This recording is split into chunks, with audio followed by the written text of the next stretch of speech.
Adelante, doctor.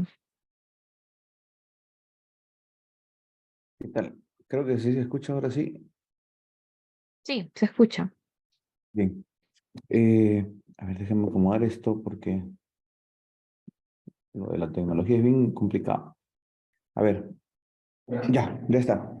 Gracias a los organizadores, como siempre digo, gracias por permitirme en esta oportunidad llegar a ustedes un fin de semana, un domingo. Hoy es domingo 16. Gracias por estas 2 horas de charla, de conversación, de aprendizaje mutuo y de compartir todo lo que sea posible en esta noche. Otra cosa que también quería decirles y lo que también ha dicho la presentadora, una excelente presentadora, eh, es que a mí me gusta también conversar con ustedes y que lo hagan si es que tienen alguna consulta sobre los casos, sobre sus casos en particular, sobre hechos que tengan concretos, casos reales si tuvieran o alguna duda, si es que yo sé, si entiendo la pregunta y lo puedo responder, gustosamente voy a absolver esa duda, ¿no? Siempre y cuando yo lo sepa, porque no me considero un genio tampoco. Entonces, vamos a hablar de cositas que hemos podido aprender en este tiempo como abogado particular, en este tiempo de dedicación al litigio penal más que nada. A ver, el día de hoy se me ha solicitado, se me ha requerido que pueda explicar el delito, bueno, en qué consisten los delitos de tráfico ilícito de drogas. Entonces, normalmente estamos acostumbrados a observar lo que dice el código. Yo no tengo nada que ver, no tengo nada que opinar o que reclamar al código, porque el código es completamente claro. Pero, ¿qué es lo que nos sirve a nosotros, por ejemplo? ¿Qué nos sirve a nosotros, los abogados particulares? Si es que no me equivoco, ya somos 36 personas. eh, yo creo que en la gran mayoría de personas asistentes en esta noche, la mayoría deben ser abogados particulares. Y lo que quieren ellos es no leer lo que dice el código, sino obtener información que les va a servir para que puedan trabajar. No solamente a los abogados particulares, sino también a los representantes del Ministerio Público y quizá también he tenido la poca suerte de que me toquen algunos magistrados en algunas sesiones. Entonces, los que son abogados particulares pueden mandar un puntito o saludar, por favor, para tenerlos bien en cuenta. A ver, si es que nosotros queremos hablar de los delitos de tráfico ilícito de drogas, los delitos, por ejemplo, contra la salud pública, eh, hay que entender algo. Nosotros, esta oportunidad, tengo diapositivas, las voy a anexar a los organizadores, lo van a encontrar en la página, eso sí, pero no quiero regirme solamente en lo que dice las diapositivas. No me gusta utilizar mucho las diapositivas. ¿Ya? Entonces, cuando nosotros queremos hablar de delitos de tráfico ilícito de drogas, por ejemplo, vamos a tener en cuenta algunos tipos penales en especial, como por ejemplo la microcomercialización. A ver, si es que nosotros entendemos en qué consiste la microcomercialización de drogas, cómo se genera y cómo se configura el delito de microcomercialización de drogas, básicamente tenemos que entender que es la persona, el sujeto activo, quien comienza a vender la droga en porciones pequeñas, ya, en partes pequeñas. Por eso se le dice microcomercialización, micro, pequeño, ya, la venta pequeña de la droga. Entonces, si hablamos de microcomercialización, lo que nosotros también tenemos que entender es cómo se realizan algunos actos de investigación en este tipo de delitos. Lo que tenga que ver con droga. ¿Cómo, si es que hay algún representante del Ministerio Público o un efectivo policial que se dedique a esos temas, lo puede escribir también por mensaje, lo vamos a leer, no hay problema. Entonces, ¿cómo nace una investigación de tráfico ilícito de drogas, de microcomercialización, de posesión, de este tipo de delitos? Lo que normalmente estamos acostumbrados nosotros los abogados particulares en el día a día es que, por ejemplo, hoy día, supongamos, hoy día estoy sentado acá con ustedes en una clase. De acá a media hora me va a llamar un cliente y me va a decir, ¿sabes qué, doctor? A mi familiar lo han detenido y está en la comisaría o está en la DIRA Andro, en la de Pandro, la dirección policial que ustedes deseen. Entonces, lo han detenido porque tenía medio kilo de marihuana. ¿Ok?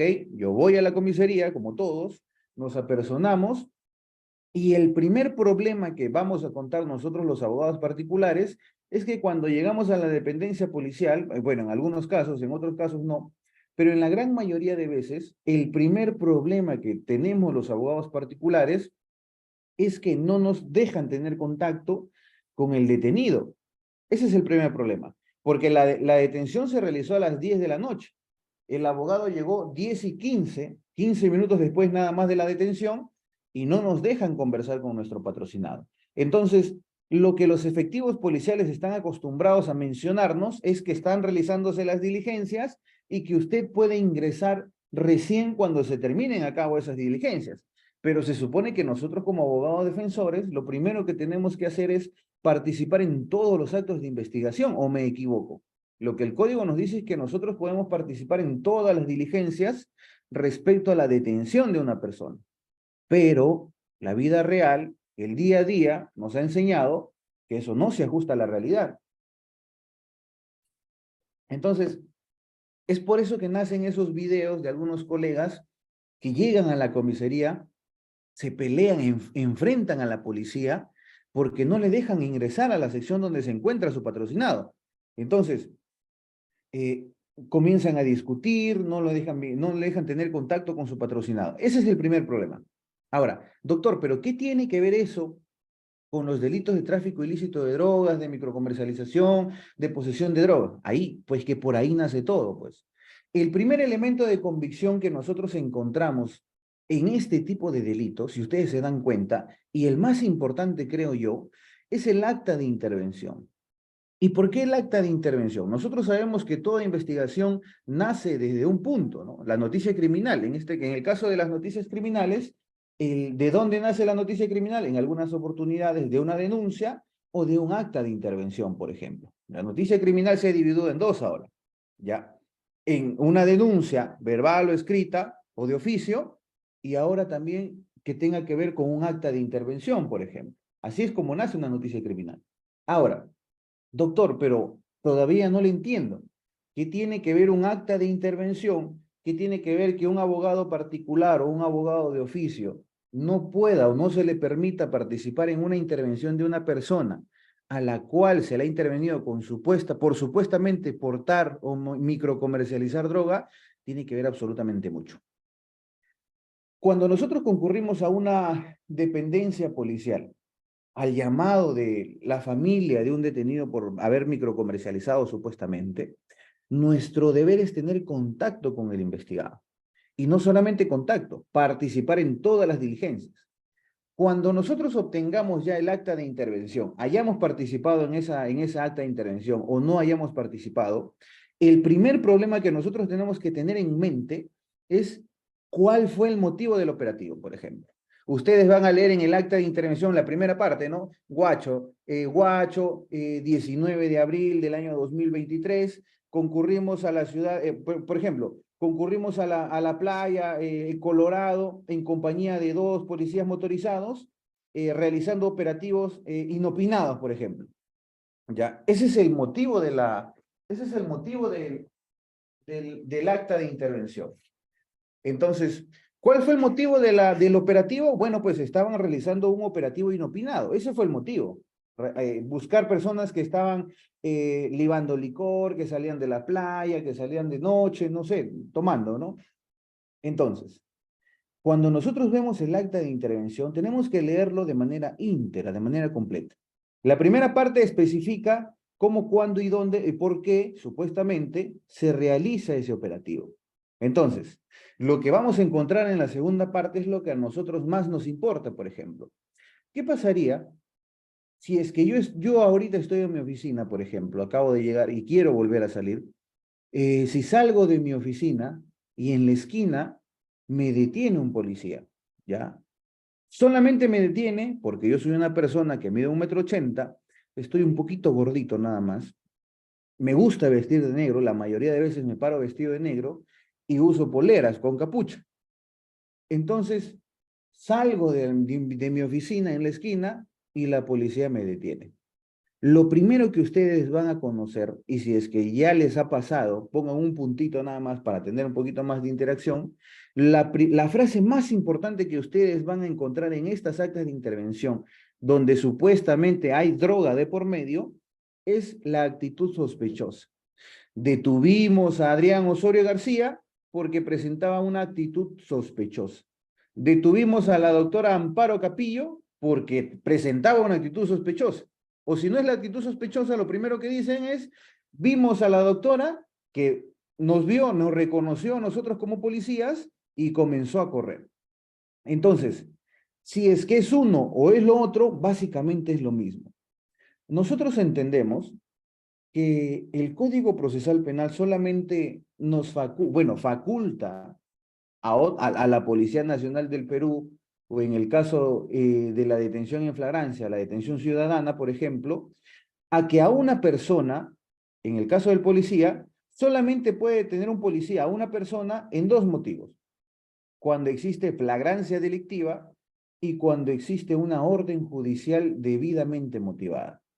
Si es que es una orden judicial debidamente motivada, no significa que el juez va a emitir una resolución de media hojita, como estamos acostumbrados, ¿no? A veces, por temas de impulso, en una resolución número 1, de 10, de 8 o 9 líneas nada más. Declare fundada la prisión preventiva de Adrián Osorio García. Esa es una resolución judicial, ¿sí o no? El código dice resolución judicial o flagrancia delictiva. Entonces, si nosotros somos literalistas, esa media hoja llamada resolución podría ser suficiente para detener a una persona. ¿Quién me podría decir, por favor? Pero es una resolución firmada por el juez de investigación preparatoria, quien en solamente media hoja declara fundada una prisión preventiva. ¿Se podría o no se podría? ¿Estaría de acuerdo a la ley o no? ¿Qué opinan? El código solamente dice orden judicial.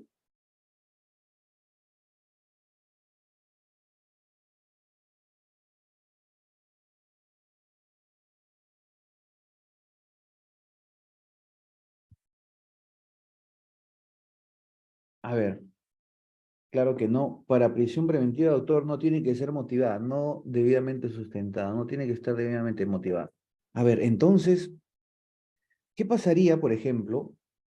Miren, si ustedes me dicen que no debe existir motivación, hoy día llega a mi despacho, yo soy juez de investigación preparatoria. Buenas Eh, noches. sí, Sí, doctor, buenas noches. Con respecto a ¿qué su tal? pregunta, considero que la resolución de prisión preventiva, ¿verdad? La que usted señaló el caso, debe ser debidamente motivada, más aún si está de por medio de un derecho fundamental como es la libertad de la persona, ¿no? Y el Ujú. propio Código Procesal Penal así lo exige, ¿no? Que debe ser debidamente motivada y cualificada, ¿no? Más aún bajo los estándares que se exige para el nivel de sospecha que pueda justificar una medida coercitiva de ese tipo, ¿no? Doctor, lo que dice usted, doctor Juan, ¿verdad? ¿No me equivoco? Sí, sí, gracias. Excelente. Lo que usted dice es completamente cierto, doctor.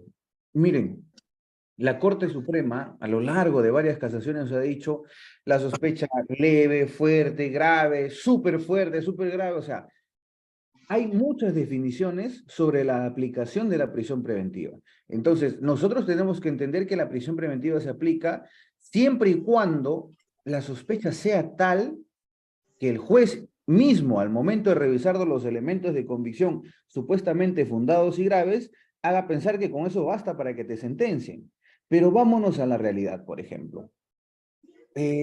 Hoy en día, si es una sospecha leve, una sospecha fuerte, grave, vehemente o como quieran decirle, al juez de investigación preparatoria, al juez supuestamente conocido como un juez de garantías, le va a importar un comino. O sea, suficiente con que exista una declaración, miren, suficiente con que exista una declaración de la agraviada que fue supuestamente ultrajada sexualmente, sin existir cámara Gesell, sin existir pericia psicológica, sin existir elementos que corroboren los hechos, solamente con una declaración, incluso brindada en sede policial, sin presencia del fiscal, sin presencia del abogado defensor, todo eso va a bastar para que declare infundada una prisión preventiva. Algunos dicen, por ejemplo, como los doctores que han estado escribiendo, que no debe ser motivada, pero si es que no hay motivación, entonces debería declararse nula esa resolución. Ahora, La resolución, la prisión preventiva, por ejemplo, es una resolución judicial, claro está. Es una resolución judicial que tiene como finalidad la detención de una persona, ¿ya? Así como si fuera una sentencia, por ejemplo. Entonces, el artículo, perdón, el Código Procesal Penal solamente nos da dos posibilidades para detener a una persona. Creo que está prendiendo un audio. Doctor Raúl, su audio, si no me equivoco. A ver, disculpe, disculpe. Qué raro. A ver, a ver. Ya está. Muchas gracias. Miren, entonces, como dice la doctora Amparo, es que en el derecho peruano la prisión preventiva ha perdido su finalidad. El derecho penal es la última ratio. Lo que pasa es cierto. Nosotros estamos acostumbrados a que en el 90% de procesos en los cuales, 90 o 80, 80 o 90, de procesos en los cuales el Ministerio Público solicite prisión preventiva, al 80% se la van a declarar fundada. Ahora, eso es en primera instancia. En segunda instancia, de ese 80% que ha sido declarada fundada, créanme que solamente al 30% se le confirma la prisión preventiva. Ahora, miren, ¿qué tiene que ver esto, por ejemplo, doctor? Pero ¿por qué ese cambio tan drástico, no? En el juez de investigación preparatoria declara fundada al 80% de personas, pero la sala de apelaciones solamente al 30 le confirma la prisión y los demás salen. Es que ese es el problema, pues. ¿Por qué? Porque existen elementos de convicción que no son analizados correctamente, por ejemplo. Uno de ellos es el acta de intervención. Cuando nosotros entendemos a qué atacar, por ejemplo, en los delitos de tráfico ilícito de drogas, de microcomercialización, de posesión, lo primero que ustedes tienen que observar es el acta de intervención, porque de ahí nace todo. Por ejemplo, para acreditar que una persona nace, ¿qué tengo que observar? Su partida de nacimiento, ¿sí o no? Porque ahí me van a acreditar cómo nace, dónde nace, cuándo nace y a qué hora nace. Entonces, en este tipo de delitos, la partida de nacimiento es el acta de intervención, porque de ahí nace el proceso penal por la noticia criminal.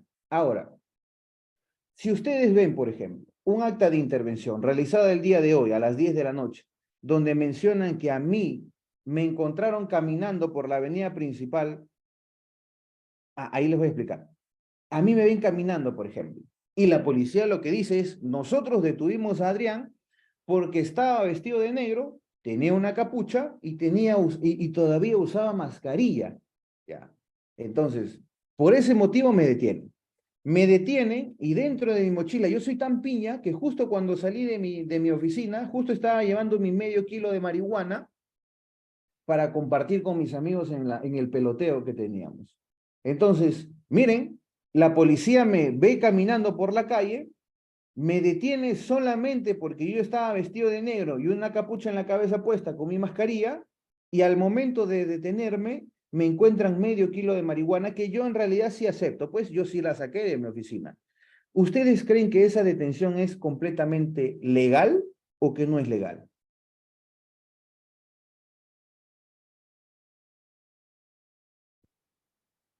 ¿Qué opinan?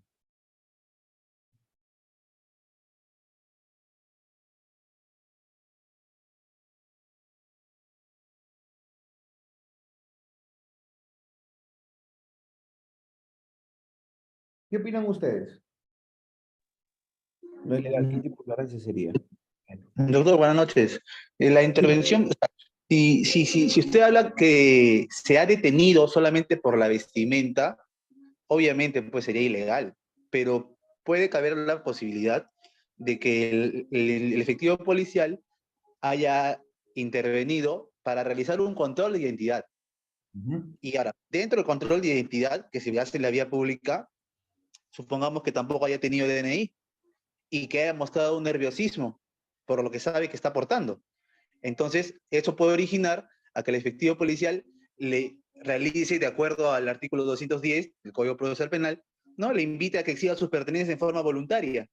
Si esta persona lo exhibió o si esta persona se negó, ¿no? Se negó, entonces ahí la policía puede actuar de fuerza, con el uso progresivo de la fuerza. Y la posesión de droga, usted sabe que es un delito de peligro abstracto.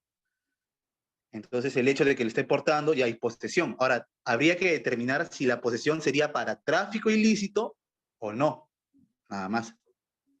Ya. Doctor Juan, ¿quería decir algo?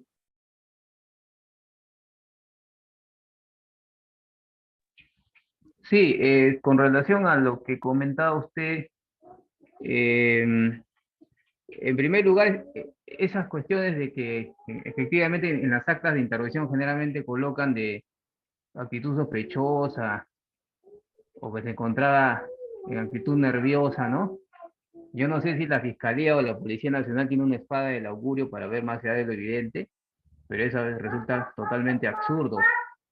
Y en segundo lugar, el solo hecho de tener en posesión, digamos, droga, no necesariamente justificaría una detención, más aún si existe cantidades que sí están permitidas por la ley para poder consumir, ¿no?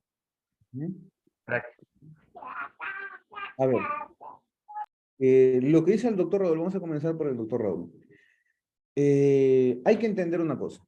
Si es que nosotros estamos caminando en la calle, estamos paseando, lo que ustedes quieran, la policía solamente puede detenerte cuando existe una orden judicial o existe flagrancia delictiva. Si no es ninguno de estos dos, puede ser que te intervengan y te digan, bueno, te pidan tus documentos, no control de identidad, pero eso no significa que el control de identidad se realice a cualquier persona. O sea, también tiene que existir por lo menos o alguna posibilidad mínima de que esa persona esté vinculada a un ilícito penal. Ahora, eso de que revisen tus pertenencias, por ejemplo. Si yo agarro mi vehículo y si un policía de tránsito me detiene, me dice, ¿sabes qué? Bájate del vehículo y él comienza a revisar mis pertenencias, mi vehículo, entra a mi vehículo y comienza a observar todo, obviamente eso no se puede realizar. Ahora, igual con el tema de las pertenencias. Si es que nosotros observamos, por ejemplo, doctor Raúl, creo que levantó la mano, ¿no?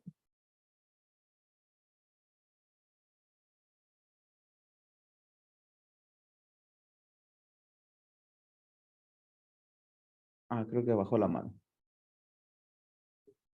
Claro, entonces, ese tipo de intervenciones, por ejemplo, eh, de, de identificación, de control de identificación, por ejemplo, no es así nada más. No es que yo estoy caminando y ¡pam! Me dicen, ¿sabes qué? Oye, tú, dame tus documentos. Y si yo no les entrego mis documentos, me van a llevar a la policía a la fuerza y ya está. Y ellos tienen el derecho de rebuscarme todo lo que ellos quieran. Eso no se contempla así. Tiene que existir por lo menos una pequeña sospecha de que tú vas a participar o estés participando en un acto ilícito, porque si no ya se convertiría en arbitraria la intervención, perdón. Ahora, miren, lo que dice el doctor, disculpe, perdí su nombre, estaba acá, el doctor Juan, ya. El doctor Juan sobre la espada del augurio es algo cierto, porque nos ha tocado, yo sé que a ustedes también les ha tocado, ese tipo de intervenciones es muy común, ¿ah? Nosotros detuvimos al doctor Juan porque presentaba una actitud sospechosa. Detuvimos a la doctora Amparo porque estaba vestido de negro y cuando vio el patrullero comenzó a correr. Y por eso lo detuvimos. Otros casos, lo detuvimos porque nuestra experiencia, nuestro tiempo trabajando en la Policía Nacional del Perú nos hace reconocer a una persona que se encuentra nerviosa, que se encuentra temerosa o que tiene miedo a que lo intervengan, ¿no? Ahora, yo les pregunto algo. ¿El policía es psicólogo para saber las reacciones de las personas? Aunque va a ser la clásica respuesta, cuando ustedes citen al policía que realizó la intervención, ustedes pregúntenle, quisiera saber a qué se refiere usted con actitud sospechosa. ¿Ya? Bueno, actitud sospechosa le decimos todos nosotros los policías a una persona que se encuentra nerviosa y que no sé, que se rehúsa la detención o que comienza a correr cuando ve un patrullero. Sí, pues, pero yo les pregunto algo. Ponerse nervioso, correr si es que ves a un patrullero, vestirse de negro. Exactamente, doctor Raúl Urdiales. Excelente, gran aporte. Ese es el recurso de nulidad, el 656-2019. En este recurso de nulidad, perdón, ustedes van a poder observar que la Corte Suprema dice completamente claro que la actitud sospechosa no basta para que una persona sea detenida. No, pero la actitud sospechosa es porque estaba vestido de negro. No, no sirve. No, pero lo vimos con capucha y comenzó a correr cuando vio un patrullero. Sí, pues, pero no es, la actitud sospechosa no es flagrancia, pues. Ahora, doctor, pero si lo detuvieron, ya, o sea, la imputación bueno, la policía lo detiene a Adrián con medio kilo de marihuana en la espalda. No es microcomercialización. Doctor Raúl, dígame.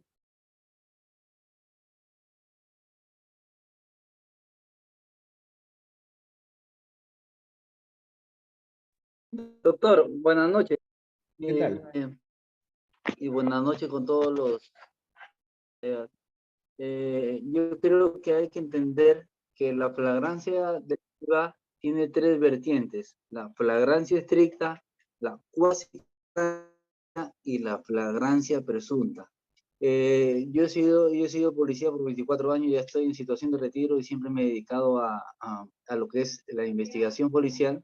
En el caso de la flagrancia estricta y la flagrancia presunta, se tiene que dar los factores de inmediatez personal y temporal, que la persona que detiene, en los dos aspectos, en el primero, es como decir, agarrar con las manos en la masa, la persona que detiene, y en el segundo caso, es que esa persona que va a detener no ha perdido de vista, o sea, es casi con las manos en la masa, no ha perdido de vista a la persona que va a detener. En el caso de la flagrancia presunta es una situación muy distinta, porque en la flagrancia presunta no hay inmediatez temporal ni personal, pero sí hay indicios que se han incautado a la persona supuestamente autora de ese ilícito, que previamente ha tenido que ser reconocida por la persona agraviada. Y ese es un caso muy importante que se debe probar, sobre todo en el tráfico ilícito de drogas, porque se puede dar el caso del problema del llamado, que todos conocemos, sembrado, ¿no? Sembrado. Se siembra a una persona, se hace la camita, se pone droga en su escritorio, qué sé yo, y después dije, ¿sabes qué? Mira, tuve una llamada por fuente humana que persona de acá está trasladando droga, pero esa llamada fuente humana y esa flagrancia presunta, porque no estamos en las dos primeras flagrancias, no puede justificar un permiso para detener arbitrariamente sin comunicación fiscal. En la flagrancia presunta sí hay que tener mucho cuidado, porque si bien es cierto, una flagrancia no necesitas la presencia del fiscal para detener, en la flagrancia presunta sí realmente se necesitaría una motivación extra para proceder a la detención en base a la información primigenia. No sé si se me entendió. Completamente claro, doctor. Mire, si usted conoce eso, habiendo sido efectivo policial, yo creo que muchas personas habrán respondido penalmente por su correcto actuar. Entonces, lastimosamente, hoy en día, como usted también dice, existen los policías agricultores, pues no lo que se dedican a la agricultura, a la siembra, a la cosecha. Ustedes saben a qué me refiero. Entonces, lastimosamente, como también leí un comentario ahorita, existen policías que se dedican, así como hay buenos policías, también hay malos y muy malos policías, no todos son iguales, obviamente. Hay policías, por ejemplo, que conocen al fumoncito de la calle, del barrio, pues, ¿no? Saben quién es, todos los días lo ven. Entonces, como ya les falta dinero, lo que hacen es comenzar a amenazarla a esa persona. ¿O sabes qué? Lo detienen. ¿Quieres irte en libertad? Si tienes dinero para fumar, entonces danos 100, danos 200 soles, o si no, te vamos a poner 1 kilo de marihuana. Ok. Eso es lo que pasa siempre. En algunos casos, en algunas oportunidades, cuando los casos son mediáticos, por ejemplo, están en un caso de un homicidio, por ejemplo. ¿Ya? Han matado a una persona, han matado a un alcalde, han matado a un presidente, lo que ustedes quieran. Entonces, como el caso es mediático, lo primero que van a observar en el acta de intervención es que a esa persona se le detuvo por presuntamente estar vinculada al homicidio de Adrián Osorio, por ejemplo. ¿Ya? Pero qué suerte, miren qué suerte que al momento que se le detuvo, se le encontró con 3 kilos de marihuana, se le encontró con 2 pistolas, se le encontró con varias municiones. Entonces, lo primero que van a decir, doctor Amparo, dígame, Buenas noches, doctor. ¿qué tal? Sí, en todo caso, sería bueno que nos ilustre un poquito respecto a cuántas actas de intervención en materia de TIC, eh, digamos, han sido o tienen o revisten esa situación de las intervenciones, porque como usted dice, ¿no? Partimos de dos puntos, desde el acta de intervención y la denuncia, ya sea verbal, social, por las fuentes de la denuncia, ¿no? Entonces, lo más común es que a través de las actas de intervención y la denuncia. Ya. Pero digamos que en ese sentido, cuando en el acta de intervención, digamos que en la práctica se reviste una situación de que casi el 80% de de los delitos de TIC prácticamente se dan a través de intervenciones policiales, ¿no? Intervenciones policiales sin sustento a veces porque no sé, con finalidad de, disculpando al personal policial que está en el grupo, pero la verdad, como todo el sistema, ¿no? A veces hay buenos miembros y malos miembros, como usted indica, ¿no? Entonces, a veces se da el popular sembrado que hablan, ¿no? A veces justifican alguna intervención y a veces por hacer una mala intervención, porque saben que ha sido una detención arbitraria, a veces tienden a colocar ciertos instrumentos ilícitos para vincularte a algún hecho criminal, ¿no? En ese sentido sería bueno que nos ilustre, doctor, si en la práctica funciona así, si el 80% está revestido de intervenciones así, sin alguna ilicitud anterior, porque yo tengo entendido que tiene que revestirse un hecho ilícito anterior para proceder a incluso al registro personal, algún operativo policial que se realice, tiene que estar revestido de algunos, eh, eh, ¿cómo le explico? De algunas situaciones de orden, ¿no? Que parte desde la misma institución policial, como los operativos que se hacen, ¿no? Bien, sí, doctor, ya lo entendí, pero vamos por orden para que no nos perdamos. Entonces, lo que yo estaba diciendo, ay, ya me olvidé también, era respecto a, era sobre el acta de intervención. ¿En qué punto estábamos? Ya me hizo perder, doctora, disculpe. Ya, por ejemplo, nosotros vamos a observar en todas las actas de intervenciones, o la gran mayoría, que a una persona se le interviene por una actitud sospechosa. Vamos desde ahí. El doctor ya nos ha explicado ese recurso de nulidad, ya nos ha dicho cuál es el recurso de nulidad. Lo repito a ver si es que, ahí está, el 656-2019. El recurso de nulidad 656-2019 nos habla de que la actitud sospechosa para una detención no se puede amparar. O sea, solamente se detiene a una persona por dos cosas, porque existe flagrancia delictiva, sea la flagrancia presunta, la flagrancia estricta o la cuasi flagrancia, eso están dentro de la flagrancia, y la orden judicial, y no cualquier orden judicial, sino una orden judicial debidamente motivada. Entonces, doctor, pero esa actitud sospechosa, o lo detuvimos porque se estaba nervioso, porque estaba temblando, porque se puso a temblar o llorar, no sé, ¿qué tipo de flagrancia es? Pues básicamente no es ningún tipo de flagrancia, porque la flagrancia va a depender de cada delito. Por ejemplo, yo les pregunto a ustedes, si hoy día, ¿cómo sería, a ver, ¿quién me da un ejemplo? ¿Cómo sería un ejemplo de la detención en flagrancia de una persona que está cometiendo el delito de robo? ¿Cómo se podría mencionar una flagrancia? Un ejemplo, a ver, ¿cómo sería la flagrancia del delito de robo, agravado, por ejemplo? ¿Quién me dice? Por ejemplo, doctor, buenas noches. Sería, por ejemplo, el momento, el propio momento en el cual está apuntando con un arma de fuego y despojando de un celular. Claro. O que ha reventado la luna de un vehículo y se ha metido, pues, ¿no? A Ujú. sustraer. Y se corre, porque Así. se corre y se lleva a agarrar, le interviene a una cuadra y la persona agraviada lo reconoce. Así es. Mira, lo que usted me ha dicho son, creo, los 3 ejemplos de flagrancia en uno solo. ¿Ya? ¿Cómo es la flagrancia estricta, por ejemplo? Como dijo el doctor hace un momento, es cuando te agarran con las manos en la masa, por ejemplo. Yo voy, agarro al doctor Carlos del cuello, le pongo un arma en la sien y justo ahí está pasando un patrullero y me intervienen. Esa es la flagrancia estricta. Ya, miren, la cuasi flagrancia es la casi flagrancia, como nos dijo el doctor también. Casi te agarran en las manos, con las manos en la masa. Por ejemplo, yo estoy acá, yo lo agarro a Carlos del cuello, le pongo un arma y le mento la madre y le digo, ¿sabes qué? Dame tu celular.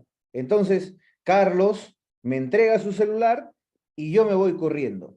Ojo, miren, yo me voy corriendo. Carlos, como se dio cuenta en pleno del robo que ese era un chisguete, eso de agua nada más, me comenzó a corretear. Corrimos 2, 3, 4 cuadras y a la quinta cuadra justo encontraron un patrullero, me choco con un patrullero y me detienen. Esa es la cuasi flagrancia. Ahora, doctor, ¿pero qué diferencia hay entre la flagrancia estricta y la cuasi flagrancia? Bueno, la cuasi flagrancia, para que exista cuasi flagrancia, no debe existir pérdida visual.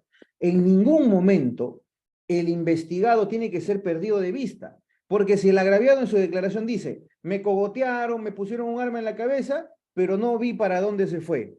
Es la típica, ojo, ustedes van a observar eso. O me cogotearon, pero tenían capucha, se subieron a un carro y como ya no los pude alcanzar, ya no supe para dónde se fueron. Entonces, cuando el agraviado menciona eso, cuando dice, ya los perdí de vista, no sé para dónde se fueron, o no sé por dónde se fueron, entonces ya no va a haber cuasi flagrancia. La cuasi flagrancia es cuando sigue existiendo contacto visual. Y no solamente por el agraviado, sino por algún testigo, o por ejemplo, un serenazgo te choca justo al momento del robo y comienza a corretearte. Entonces, sigue existiendo cuasi flagrancia. No de manera primordial, primigenia, sino por un tercero, por un serenazgo, un policía que lo está correteando el delincuente, o cualquier otra persona que haya visto el hecho y que emprenda la persecución al sujeto activo. Ahora, la flagrancia presunta es cuando a una persona se le puede identificar por las características o por algo que fue materia del delito, por ejemplo, ¿no?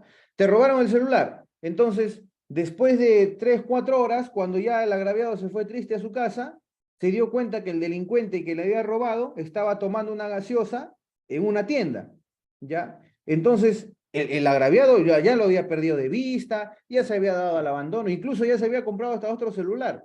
Entonces, lo reconoce por las prendas y porque justo reconoce su celular con su protector de Hello Kitty, por ejemplo. Entonces llama a la policía y lo intervienen. Esa es la flagrancia presunta. Ahora, doctor, entonces, para que te detengan en flagrancia del delito de microcomercialización de drogas, ¿cuál sería el ejemplo? ¿Quién me podría dar un ejemplo de la flagrancia en el delito de microcomercialización de drogas?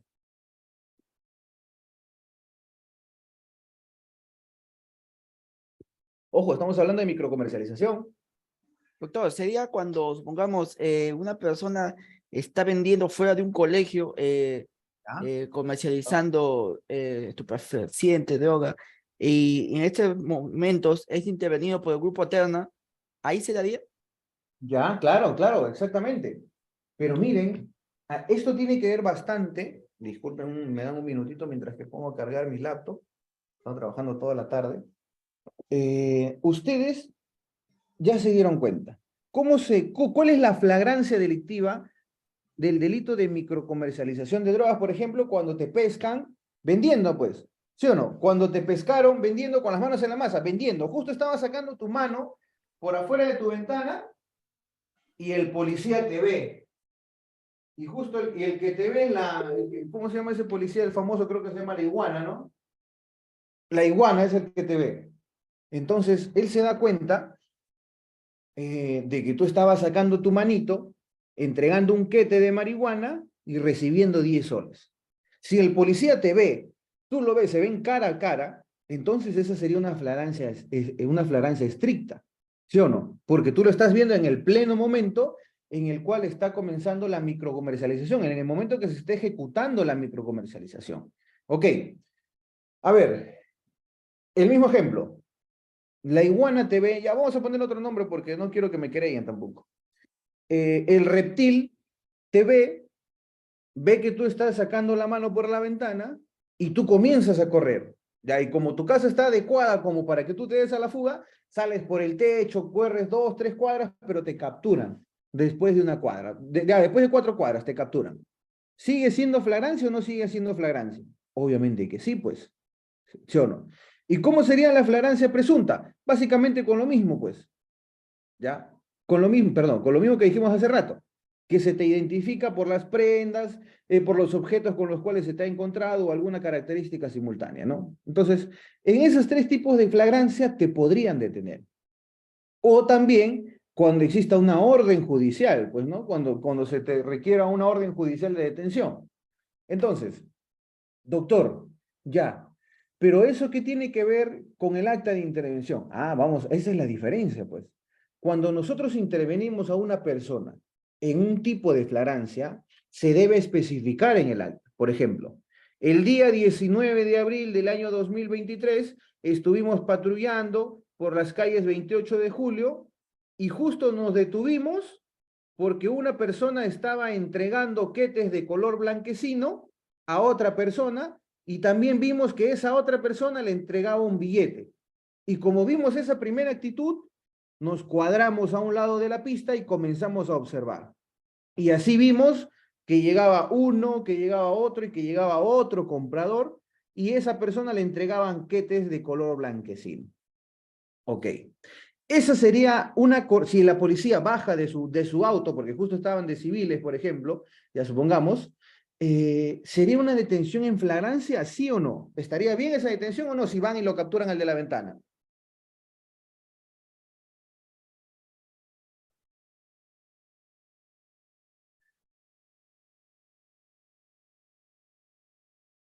¿Qué opinan?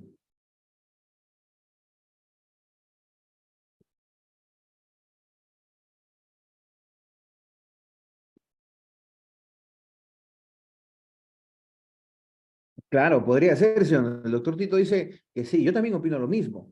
Pero ¿qué pasaría, por ejemplo, si es que yo sé que el doctor Tito normalmente detienen al papá, la mamá, la abuela, el primo, el perro, el sobrino, el vecino que fue justo a tomar lonche, a todos los intervienen, porque vivían en esa casa.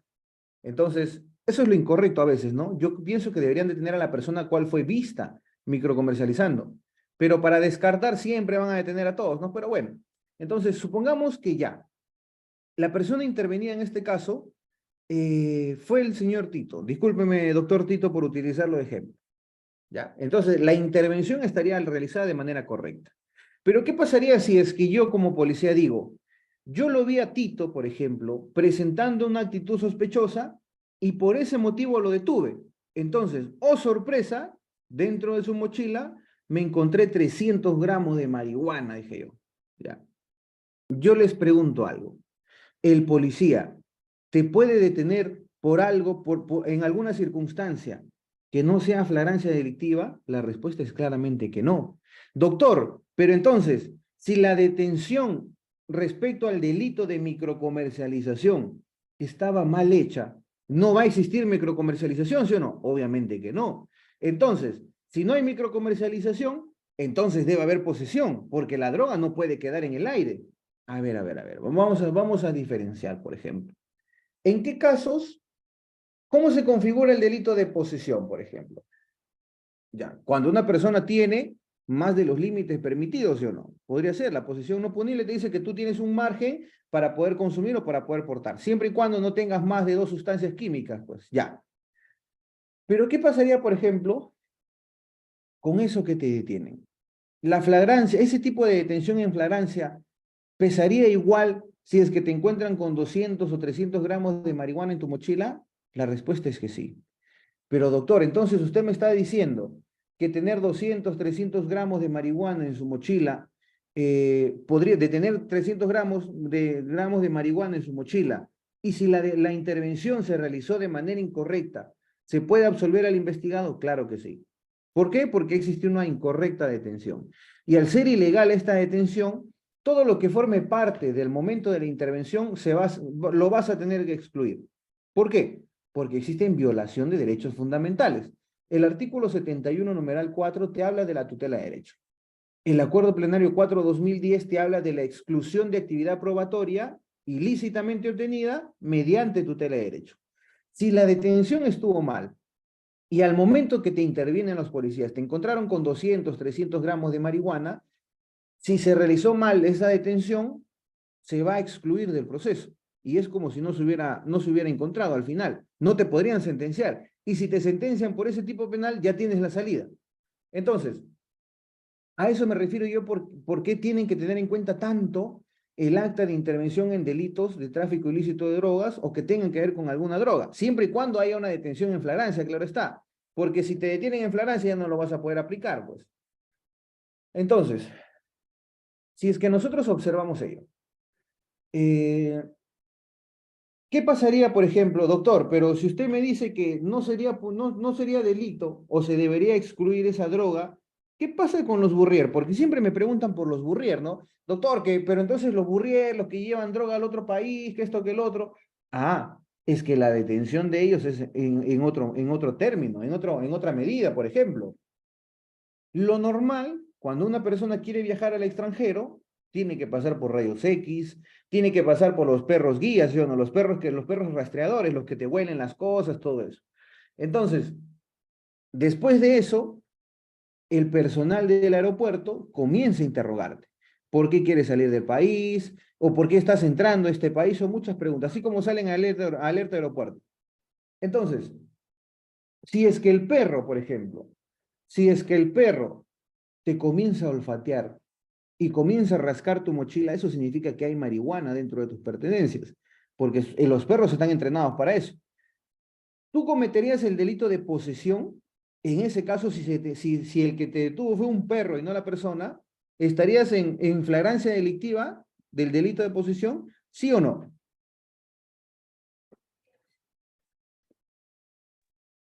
No, porque no ha sido ocultado por un policía. No, pero miren, es que el tema está esto, miren. El perro ha sido entrenado únicamente para encontrar droga. ¿Cómo ha sido, por ejemplo, la detención? La detención ha sido casual. No es que ha sido una detención inopinada solamente a ti porque eres un gordito de lentes y te peinas para la derecha. No, no, no. Es una detención, bueno, es un plan piloto que tiene el aeropuerto para poder evaluar a todas las personas. Y de todas esas personas que han sido evaluadas, como es un acto genérico administrativo entre ellos, para que una persona pueda entrar o salir del país, que se le revisen sus pertenencias, justo caíste tú, porque un perro te encontró. Y obviamente el perro no va a abrir tu mochila, pues. Quien va a abrir la mochila es el personal o la policía. Entonces, la policía encuentra tus 500 gramos de marihuana. Eso sí sería delito. Entonces, ahí no vas a decir, doctor, pero usted me dijo que la flagrancia. No, no, no. La flagrancia es cuando el hecho te puede ayudar a plantear una flagrancia. Pero si tú estás viajando al país, saliendo del país, sabiendo que portar drogas o querer transportarlas al extranjero ya es delito, y no solamente que sea delito, sino que al momento de que tú salgas te van a comenzar a revisar todo, ahí puedes caer, pues. Es por ese caso que los Burrier casi nunca se salvan, porque los encuentran con ¿cuánto? Los encuentran con 1 kilo de coca envuelta en pastillas dentro de sus intestinos. Entonces, y eso lo encuentran después de los rayos X. Entonces, no significa que solamente a él, porque él, no sé, era de color negro, se le intervino y le encontramos 1 kilo de coca en su estómago. No, no, no. La flagrancia delictiva, si nosotros observamos, también se tiene que analizar de esta manera, por ejemplo. Si es que a mí me ven cometiendo el delito de microcomercialización, si es que me ven vendiendo y recibiendo dinero de la coca, la policía puede ingresar a mi domicilio o no puede ingresar a mi domicilio en ese mismo momento, cuando yo recibo el billete después de haber entregado la coca. ¿Pueden entrar a mi domicilio o no? Sí, Claro. ¿Por qué?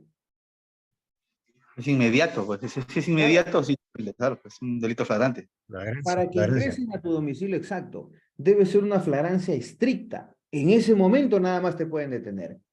Pero ¿qué pasaría, por ejemplo, si es que los policías dicen, o sabes qué, después de 4 o 5 horas, ingresan a un domicilio rompiendo todas las puertas y te encuentran a ti? Y encuentran 2 kilos de marihuana, 2 kilos de coca, todo eso. Ya miren, oposición no punible. Ahorita vamos a llegar a ese tema. Miren, si es que el efectivo policial ingresa a tu domicilio, igual solamente tiene algunas posibilidades para ingresar a tu domicilio. O puede ingresar a tu domicilio en casos de flagrancia, o puede ingresar a tu domicilio por una orden judicial. El policía no puede ingresar a tu domicilio a la loca, no puede ingresar a tu domicilio solamente porque tú le caes mal, porque le dijeron, le contaron que tú tenías 1 kilo de marihuana dentro de tu mochila, o porque le dijeron que tú tenías una pistola y municiones en tu alcoba. Eso no se aplica así. La policía solo ingresa a tu domicilio si es que existe algún tipo de flagrancia o si existe una orden judicial. Doctor, ¿qué pasaría, por ejemplo, si es que a mí el día de hoy, bueno, yo estuve durmiendo en mi cama, nunca he vendido droga, pero justo en ese momento mi primo me dijo que le guarde 2 kilitos de marihuana? Ya, ojo, miren, yo nunca he vendido droga, nunca me han visto, nunca he vendido, nunca he hecho nada. Entonces, mi primo vino en la noche y me dijo que le guarde una mochila. Entonces, eran las 2, 3 de la mañana y la policía entró, rompió mi puerta, encontró los 2 kilos de marihuana y nos llevó a la dependencia policial. Yo les pregunto algo, ¿esa intervención está realizada de manera correcta o no está realizada de manera correcta?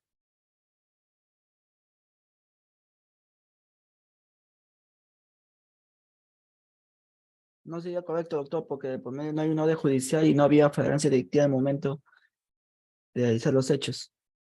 Claro, lo que dice usted, doctor, es cierto. Pero miren, eso es lo que a veces va a pasar, ¿ah? Y sale todavía en el noticiero, policía ingresa a domicilio y encuentran 10 kilos de coca, 10 kilos de marihuana, y detienen a Adrián Osorio García, el líder del cártel, por ejemplo. Ahora, la Constitución reconoce el derecho a la inviolabilidad de domicilio, ¿sí o no? Es un derecho constitucional. Nadie puede ingresar a tu domicilio a menos que se encuentre en flagrancia delictiva de algún delito o que exista una orden judicial. Entonces, si es que un efectivo policial ingresa a tu domicilio o después de ingresar a tu domicilio encuentra objetos ilícitos, esos objetos ilícitos y esa posible acta de intervención pueden ser excluidas del proceso con una tutela de derechos. Ahora, miren, yo también sé que les va a pasar esto. Detienen a su cliente con 1 kilo de marihuana, y su cliente, el muy monse, dice, ¿sabes qué? Sí, pues, ese kilo de marihuana es mío y yo me dedico a venderlo, vendo a 10 soles el gramo y siempre me compran por lo menos diario 1 kilo o 1,5 kilos. Eso es lo que dice tu cliente y todavía firma su acta de intervención. Firmo, Adrián Osorio García, pa. ¿Ustedes qué opinan de ese acta de intervención? ¿Estaría realizado de manera correcta? ¿Se le puede permitir al investigado aceptar que toda esa droga es suya o no? Sí, sí le permite, si está aceptando, pues. No, doctor, no, ahí disculpe, no es el derecho a la no autoincriminación, porque las Claro. actas son de ellos, no de dichos. Claro, entonces la respuesta sería que no, pues. Si ustedes ven en el acta de intervención de su patrocinado, por ejemplo, lo detienen por robo, por haber robado, y abajo dice, sí, pues me arrepiento, soy un desgraciado, soy un maldito, no quiero volver a robar, le voy a devolver, el celular está en tal lugar, ya. O si después ven en el delito de microcomercialización, sí, yo me dedico a vender droga, vendo a 10 soles el quete, y al día vendo 1 kilo. Si ustedes ven ese extremo del acta de intervención, lo que tienen que solicitar es la nulidad de ese párrafo. ¿Ya? ¿Y cómo pueden solicitarlo? A través de una tutela de derechos. Porque como bien dijo el doctor, para eso existe el derecho a la no autoincriminación. Domicilio es necesario hacer el acta de autorización al ingreso de domicilio. Miren, el código te dice, el código y la Corte Suprema te dicen que el acta de intervención se tiene que realizar en el lugar y en el momento que se interviene una persona. Pero la Corte Suprema también nos ha dicho y nos ha aclarado completamente que cuando se va a realizar un acta de intervención no puedes pedir muchas formalidades. Por ejemplo, no puedes pedir que un abogado defensor esté presente al momento de un acta de intervención. Tampoco puedes pedirle que el fiscal esté presente al momento de que se redacte ese acta de intervención. Entonces, también no le puedes obligar al policía a que el acta de intervención lo realice en el lugar y al momento de la detención, porque pueden existir otros elementos, por ejemplo, la familia de los detenidos, que quieran linchar a la policía, lo quieran matar a los policías para que liberen a sus familias, ¿no? O puede ser que en el lugar de la intervención siga habiendo un tiroteo, o no sé, cualquier cosa. Pero ¿cuáles son las garantías mínimas que deben revestir? A ver, miren. Entonces, si es que nosotros nos encontramos en ese supuesto, algunos dicen, no, doctor, pero el código dice que el código, la constitución, no, perdón, el código y la Corte Suprema dicen que el acta se tiene que realizar en ese lugar, ¿ya? No que se lo deben llevar a la comisaría y que realizarlo en la comisaría, no, no, no. La Corte Suprema ya ha aclarado también que si no es posible que se realice el acta de intervención en el lugar de los hechos, lo pueden hacer en una dependencia policial. Eso está completamente claro. No vayan a plantear tutela solicitando la exclusión solamente porque el acta de intervención se realizó en la comisaría y no en el lugar de los hechos. Doctor, pero el acta de intervención se realizó a computador y debió haber sido a mano si es que se realizó en el lugar de los hechos. Y bueno, pues eso sí sería cierto, ¿no? Si la policía dice el acta de intervención lo realizamos por ejemplo, en un pueblito y lo vemos a computadora, ya sería sospechoso, ¿no? Se supone que en ese lugar no tienes computadora como para realizar un acta, pero va a depender del caso en concreto. Entonces, si es que, a ver, como dice el doctor Doni, en caso de flagrancia de ingresos al domicilio es necesario hacer el acta de autorización de ingreso a domicilio. Miren, lo que pasa es que se realiza un acta en general. Detuvimos a Adrián, que es el jefe del cartel de, no sé, de Huacho, por ejemplo, ¿ya? Realizamos nuestro acta. ¿Cuál fue el motivo, la fecha, todo eso? Las circunstancias en las cuales encontraron a Adrián, por qué lo intervinieron y con qué lo intervinieron.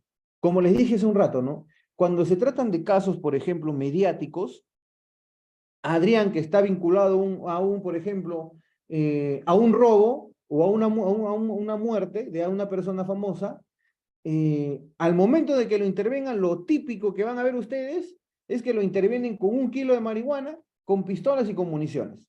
Por último, que ni siquiera son de él, ni la pistola ni las municiones son de él, pero le encuentran con esos objetos. ¿Por qué?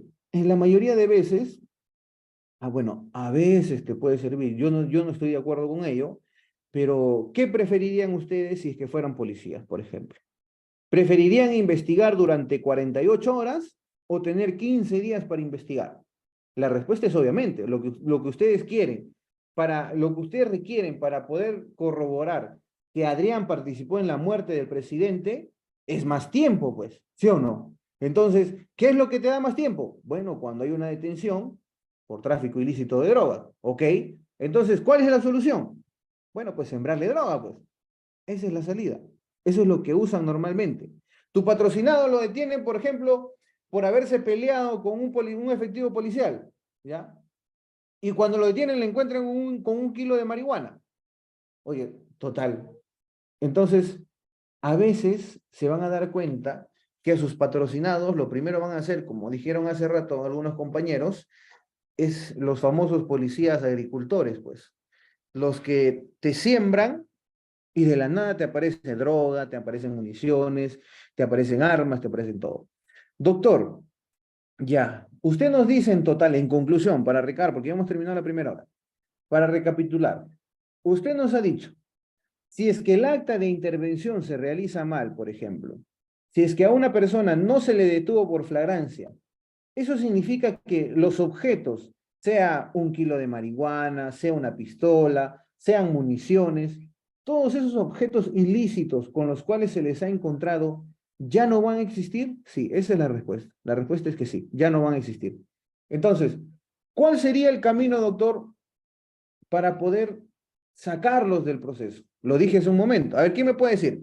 Si tú, por ejemplo, ves un acta de intervención que se realizó de manera mala, recontra ilegal, ¿ya? Entraron al domicilio de Adrián, por ejemplo, rompieron la puerta a la medianoche y justo como Adrián se estaba lanzando a la alcaldía, le sembraron 1 kilo de droga, pues, y lo detuvieron 15 días. ¿Ustedes qué harían para defenderme, por ejemplo? ¿Qué es lo que harían en ese supuesto?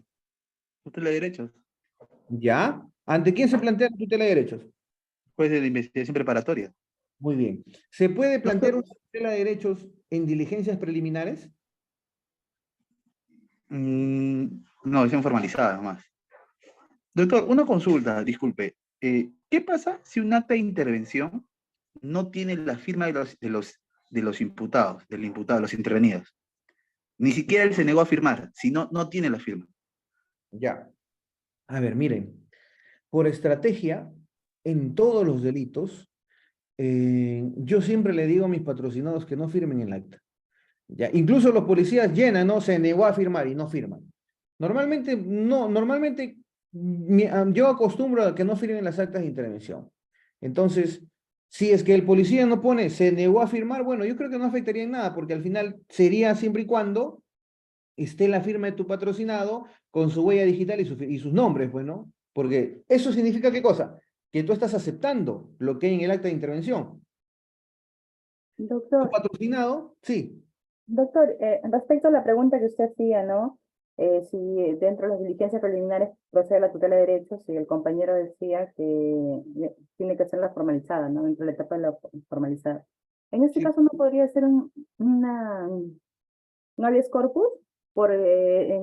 Digamos que si se está utilizando una prueba como una prueba ilícita, porque desde el hecho que se da una mala intervención y que es ilícita ya, entonces la detención sería arbitraria. A ver, en primer lugar, la tutela de derechos se aplica desde el momento, desde el segundo uno de la detención de la persona. ¿Y qué significa eso? Que se aplica desde las diligencias preliminares hasta la investigación preparatoria. Durante estas dos etapas, durante las diligencias preliminares y la investigación preparatoria se puede aplicar la tutela de derechos. El artículo 71, numeral 4 te dice, y textualmente lo dice, durante las diligencias preliminares y la investigación preparatoria, el que se encuentre o que sienta que sus derechos son vulnerados, puede recurrir al juez de investigación preparatoria mediante tutela de derechos. Entonces, el artículo 70, bueno, cuando hablamos de tutela de derechos, nosotros tenemos que entender, y yo sé que algunos no estamos acostumbrados eh, a plantear tutelas de derechos dentro de la detención. Por ejemplo, mi patrocinado está detenido, lo han detenido hace 5 minutos, ¿ya?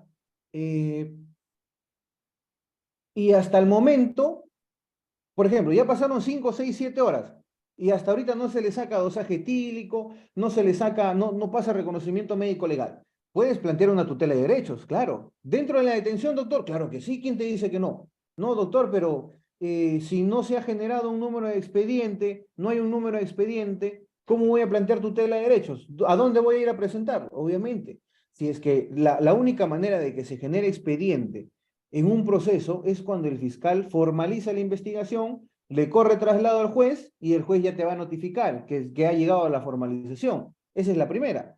Pero la segunda es que si es que tú lo necesitas, tú mismo puedes generar el expediente. Haces tu tutela de derechos, pones la información del representante del Ministerio Público completa, dirección, correo, nombres, apellidos, despacho, todo, identificas al fiscal y planteas una tutela de derechos. Mara. Bien. Entonces, miren, ¿Ese sería el único mecanismo, doctor? ¿A través de una eh, no se puede hacer?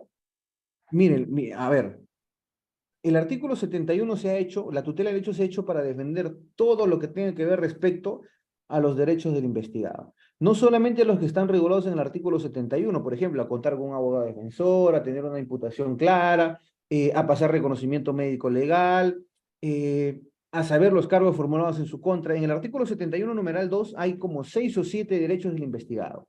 Pero siendo sinceros, esos derechos que están ahí casi ni siquiera son vulnerados. Pero el acuerdo plenario 4/2010 te dice que no solamente son esos derechos los que se defienden, sino también los derechos que están reconocidos en la Constitución. Lo que pasa es que la tutela de derechos, antes en el Código de Procedimientos Penales, yo he conversado con algunos amigos que se dedicaban que aplicaban el Código de Procedimientos Penales y me decían, doctor, antes no existía una tutela de derechos, me dice, lo que nosotros hacíamos para salvaguardar el derecho de la persona era presentar un habeas corpus. Entonces, el habeas corpus no es que te demore 1 o 2 horas, ¿ya? Entonces, lo que se hizo aplicando el Código Procesal Penal es incorporar esta audiencia de habeas corpus dentro del proceso penal a través de una tutela de derechos. No denominada como habeas corpus, sino básicamente tutela de derechos. ¿Para qué? Para proteger todos los derechos regulados en el Código y la Constitución a favor del investigado. A ver, pero hay mensajes. Números apertos, habeas corpus. Ya, entonces, como estábamos diciendo, se puede plantear una tutela de derechos, por ejemplo, contra un acta de intervención, claro que sí.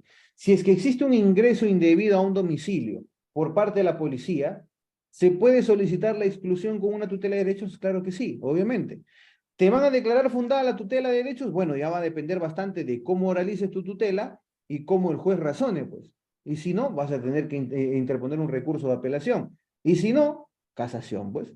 Entonces, Doctor, Raúl, sí, dígame.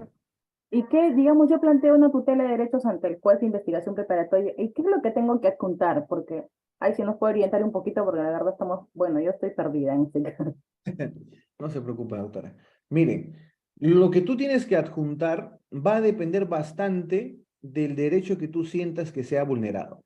Si tú dices que la intervención está mal, tú lo que tienes que acreditar es que la intervención estuvo mal, pues. ¿Cómo se acredita eso?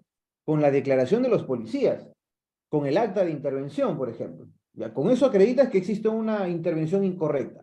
Si tu tutela de derechos es para excluir ese acta de intervención, adjuntas eso.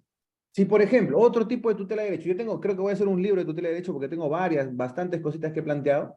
Por ejemplo, si ustedes tienen un patrocinado, ustedes saben que el abogado defensor tiene que participar en todas las diligencias que realiza el Ministerio Público, ¿sí o no? Que establece el Ministerio Público. Cuando ustedes se encuentran en el delito de conducción en estado de ebriedad, ¿quiénes de ustedes han participado en el dosaje etílico de su patrocinado? ¿Quiénes han ido con él al dosaje etílico?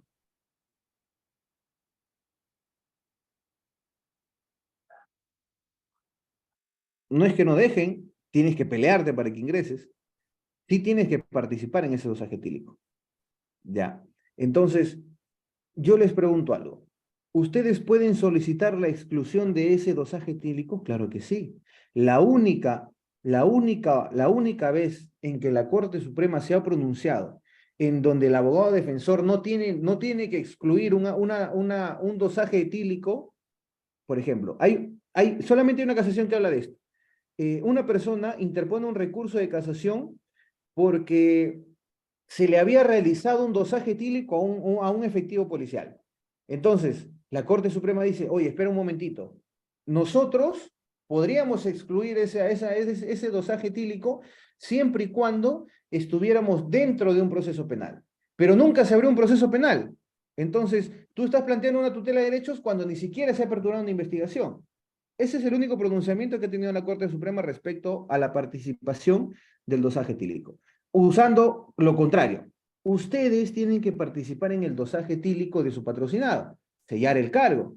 Entonces, si es que no participan, porque yo sé que casi nadie ha participado, podrían plantear una tutela de derechos solicitando la exclusión de ese dosaje etílico. Lo pueden hacer, yo lo he hecho. En 3 oportunidades me ha ligado de las 7 veces que la he planteado. Entonces, Doctor, ¿cómo se acredita la participación? Porque si no te dejan como en ese periodo donde están el tema ahí. está en que ustedes cuando participan, lo primero que hay que hacer cuando ustedes llegan a una detención, por ejemplo, es presentar su apersonamiento.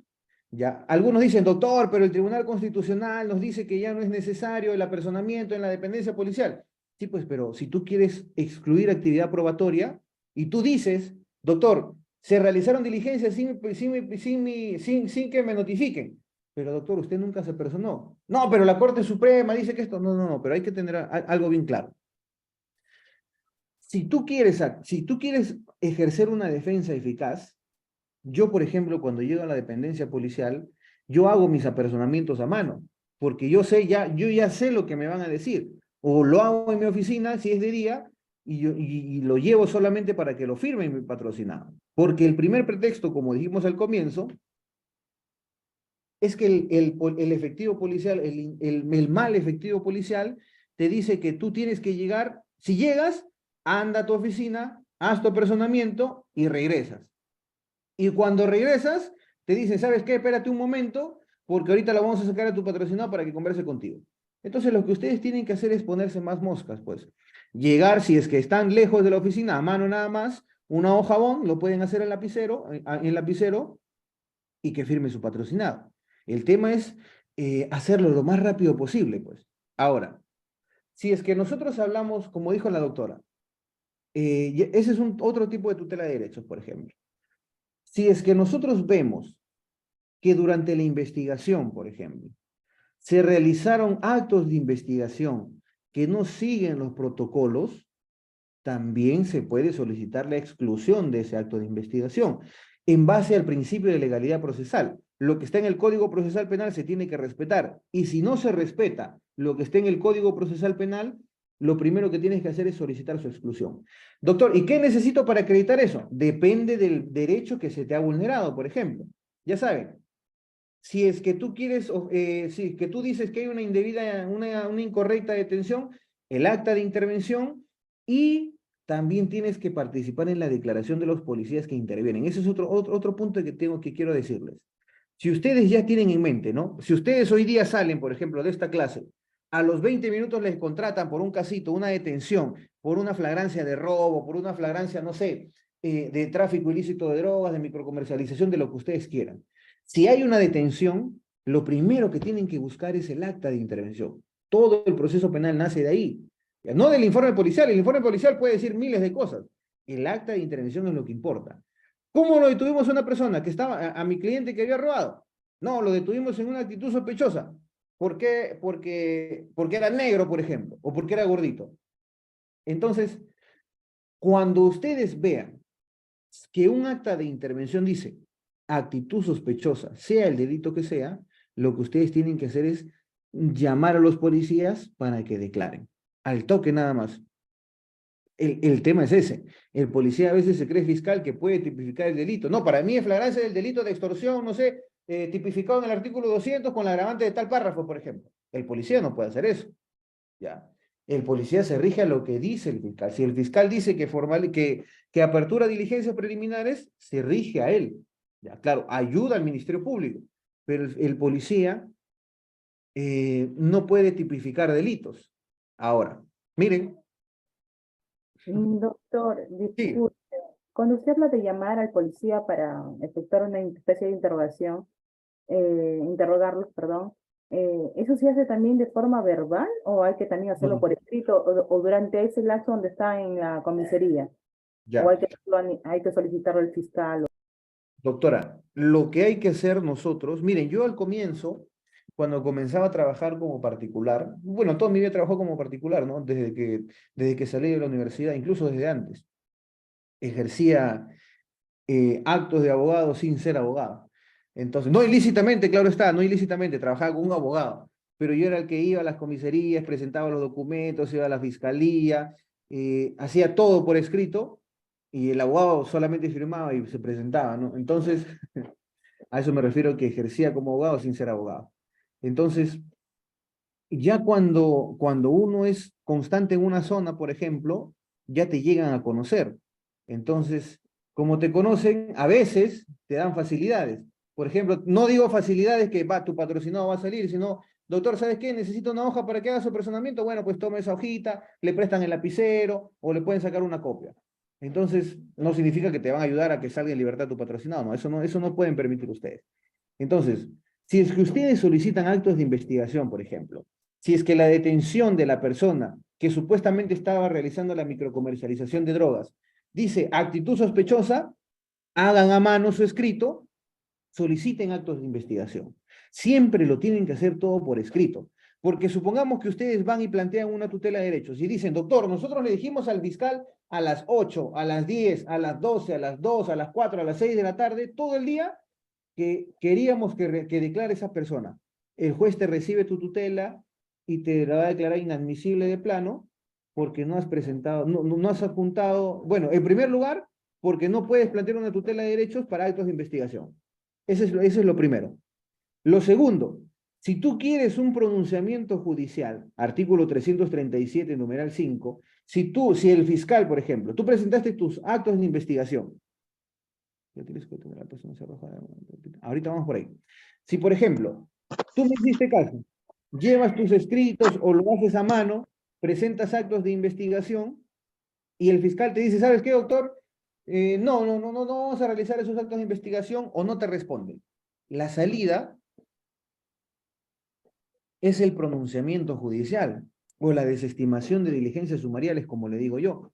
Entonces, si el fiscal te chotea actos de investigación que para ti son importantes, que has aclarado, que has puesto la utilidad y pertinencia completamente claras, y aún así te ha ignorado el fiscal, el artículo 337 te dice que tú puedes solicitar el pronunciamiento judicial. Eso es lo que puedes hacer, por ejemplo. Le vas al juez de investigación preparatoria y le dices, ¿sabes qué, señor magistrado? Solicito que usted evalúe mi pedido, ¿ya? Porque el fiscal me ha dicho que no, o ya transcurrieron 2, 3 semanas, 4 semanas, un mes, 2 meses, y hasta ahorita no me responde. Ya va a depender del proceso, ya va a depender, por ejemplo, del juez, si te acepta trámite, si es que el fiscal te respondió, o si es que te dice, oye, aguanta un momentito, el código dice, si el fiscal te rechaza tus actos de investigación, pero ya pasaron 2 meses, no, pero igual, no te ha rechazado, entonces no puedes hacerlo todavía. Entonces, eso ya depende de algunos, ¿no? Va a depender bastante de la zona del juzgado, la jurisdicción en la que te encuentres. Acá en Huacho, por ejemplo, si tú quieres plantear un pronunciamiento judicial, tienes que esperar a que a que el fiscal, perdón, te responda. Pero hay que ser cierto, hay que ser sinceros, pues. Tú envías un escrito, pasa un mes, no te responden. Pasan 2 meses, no te responden. Entonces, ¿qué pueden hacer ustedes, por ejemplo, si es que se encuentran ante un juez de esa manera, de ese porte? Si es que el juez es demasiado literalista y te dice, para que tú solicites el pronunciamiento judicial, tienes que esperar que el fiscal te rechace. Si es que pasa medio año, bueno, pues igual te vas a tener que esperar. ¿Qué podrían hacer ustedes ante ese juez, por ejemplo? Y el fiscal le vuelven a enviar otro escrito, otro escrito, otro escrito, y no te responde. ¿Qué podrían hacer? No me Acudir a digan control. que lo van a quejar, eso no. ¿Qué podrían hacer? Reiterar el pedido la mayor con documentos, ¿no? Para poder hacer carga documentaria en el caso de una posible, de llegar a una posible audiencia. ¿Ya? O, supongamos que le envías como 100 escritos ya al fiscal, y tú le envías esos 100 cargos al juez, y el juez te dice, oye, ¿no me entendiste? Yo te he dicho que el fiscal te tiene que rechazar. Doctor, pero no me ha rechazado ni me responde. Bueno, pues te tiene que rechazar. ¿Qué harían ustedes?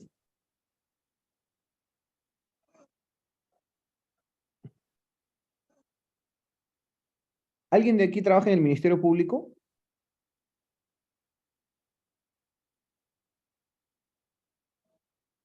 Aparte del recurso de queja. Claro, obviamente se va a ganar su queja, ¿no? Pero ustedes saben que la queja no demora un día o 2 días. No, el control de plazo no.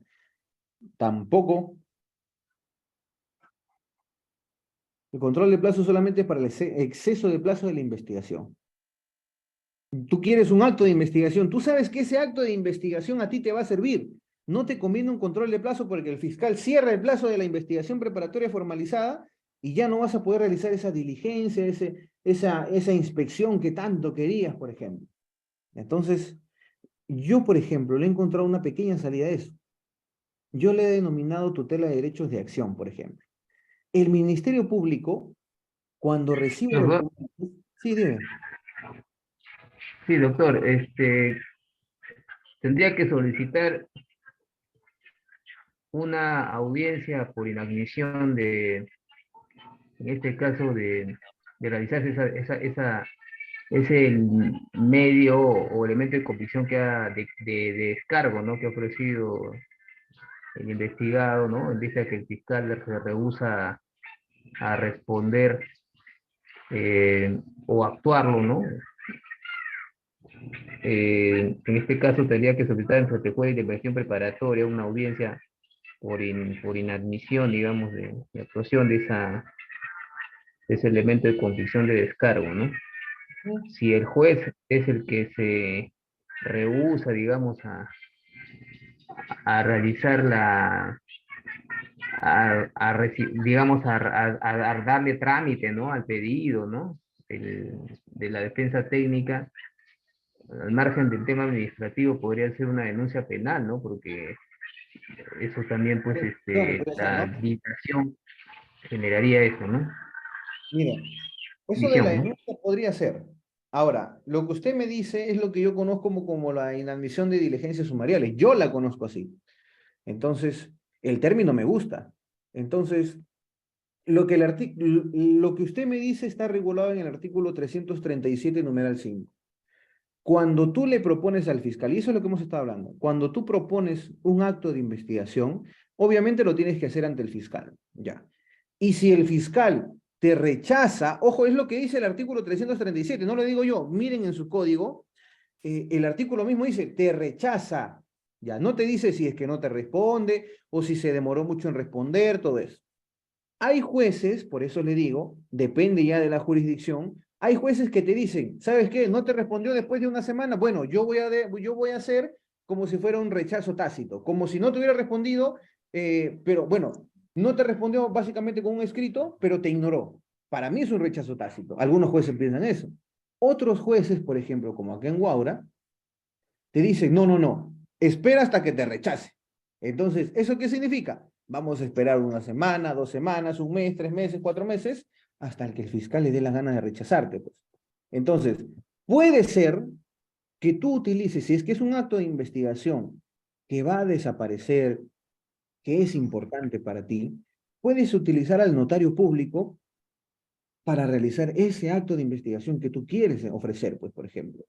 Si tú quieres acreditar que la casa de tu patrocinado es de color blanco, ¿qué puedes hacer tú? ¿Puedes ir a la notaría a solicitar esa constatación? Pues claramente, ¿ya?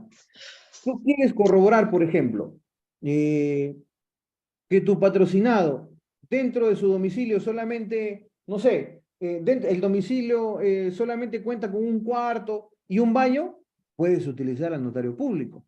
El notario público va a dar fe. Por ejemplo, delitos contra la administración pública. A tu patrocinado le imputan que ha firmado o que ha subido al sistema un documento el cual no es el correcto, haces una constatación notarial de la página web correspondiente y llevas ese documento.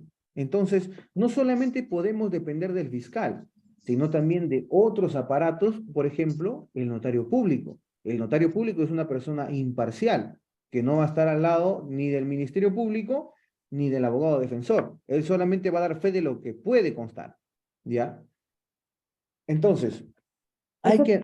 Sí, eso dígame. también eso también podría servir, doctor, para acreditar la cantidad de personas que viven en una casa, ¿no? Porque la verdad Claro, que como se imputa a veces por los delitos de TIC, y he visto que a todos se les suben, se los claro. llevan a la dependencia policial, ¿no? A veces inculpan a todos, hasta el invitado que dio por mala suerte ahí.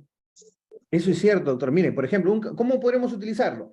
Ya, justo estábamos haciendo una fiesta en mi casa, ¿ya? Éramos como 30 personas y mi casa solamente era mi sala, mi baño y mi cuarto. Entonces, la fiscalía se lleva a todas a la comisaría, a los 30 invitados, porque dice que todos han participado en el delito de microcomercialización.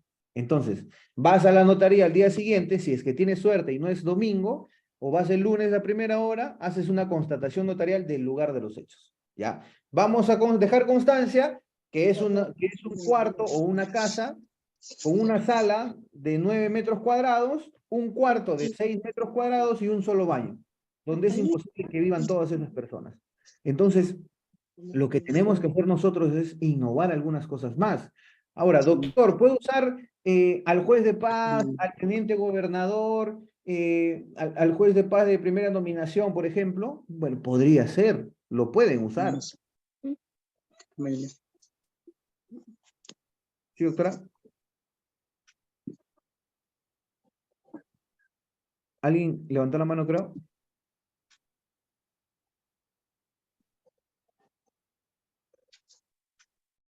Ya, a ver. Entonces, miren, ya hemos hablado de cómo es la incorrecta intervención de las personas en los delitos vinculados a las drogas, por ejemplo. Ahora vamos a hablar un poquito de cómo se realiza correctamente la intervención a ese tipo de personas, a las que se dedican a ese tipo. No, estoy escuchando. Sí, doctor, lo estamos escuchando. Doctor Doni, sí lo escuchamos.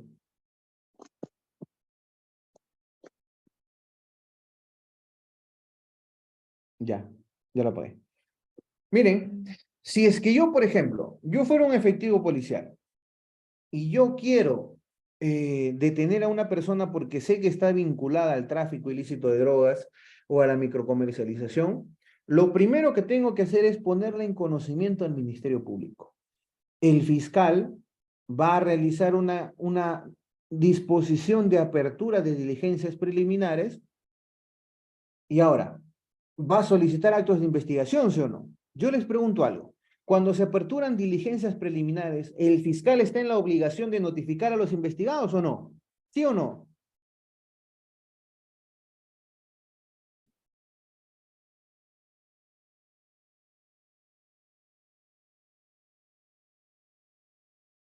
Doctor, dígame. Doctor Raúl. Doctor, yo quería hacerle una consulta de un casito particular, no sé si Claro, se podrá. con confianza. Mire, hay una intervención a 4 efectivos policiales, cuando se redacta el acta de intervención, el oficial que está de servicio redacta el acta de intervención en los siguientes términos.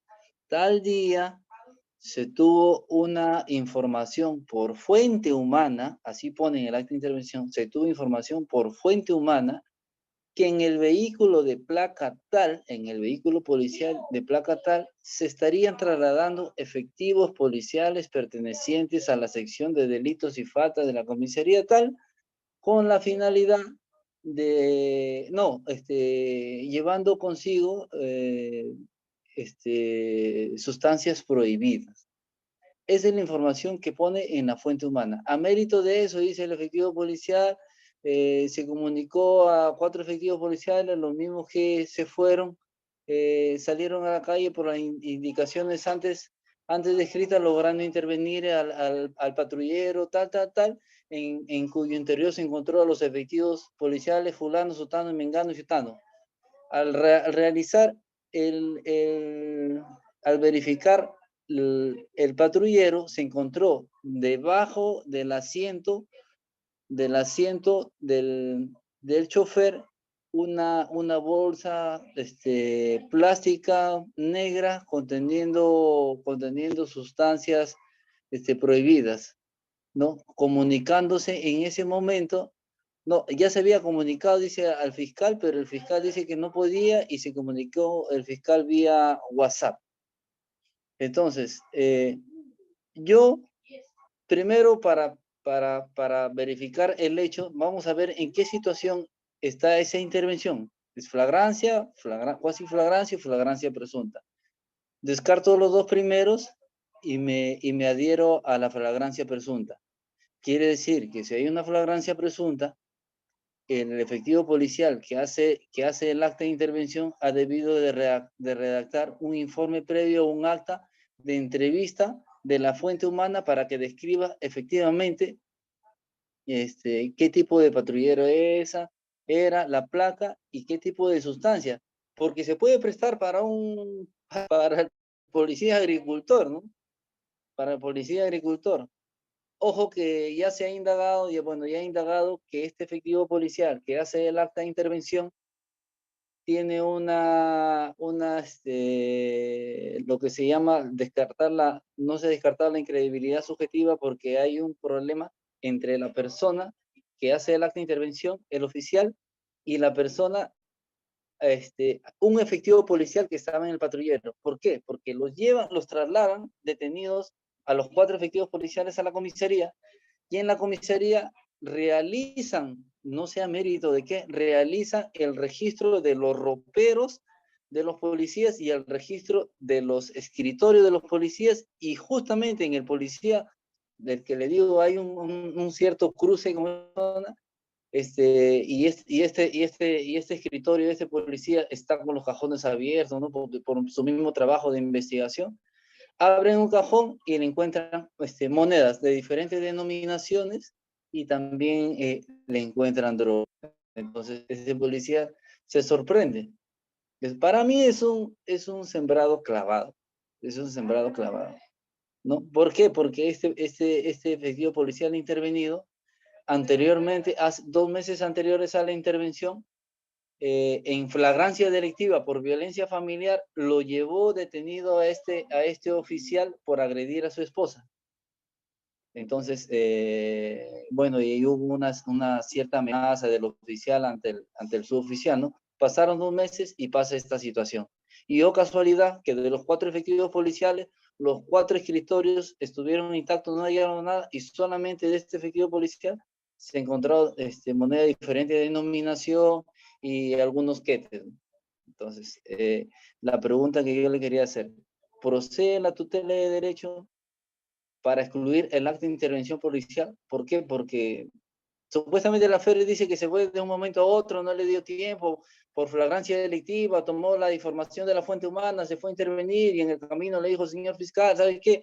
Hay esta información de fuente humana, 4 efectivos están trasladando en patrullero droga y se fue, oh casualidad, y encontraron droga. Y sin motivo alguno le revisaron en la comisaría los roperos y los escritorios.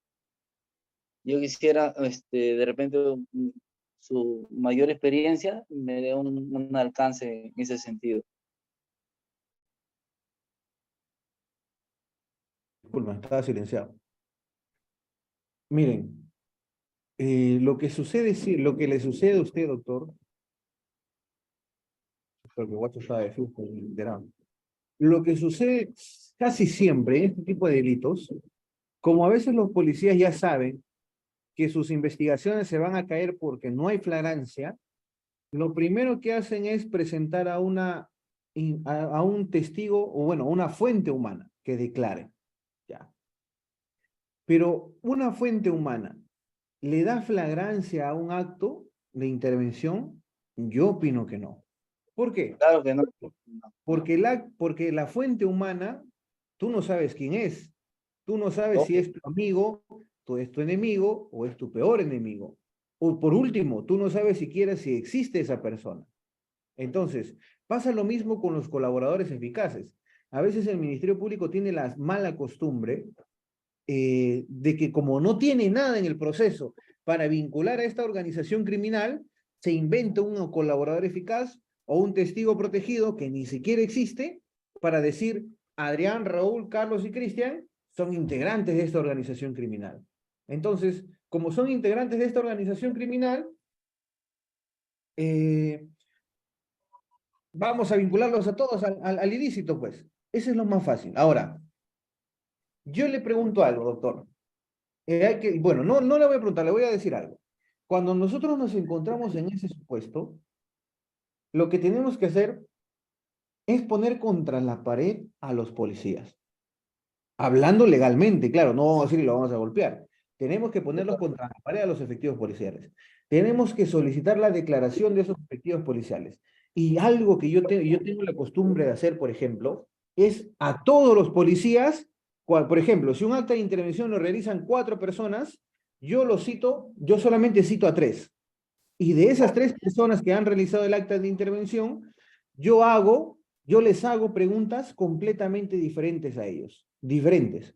Porque ustedes conocen, pues, ¿no? Ustedes terminan una declaración de un efectivo policial y al toque el policía que ha realizado la declaración se lo manda a los demás, como para que todos digan lo mismo.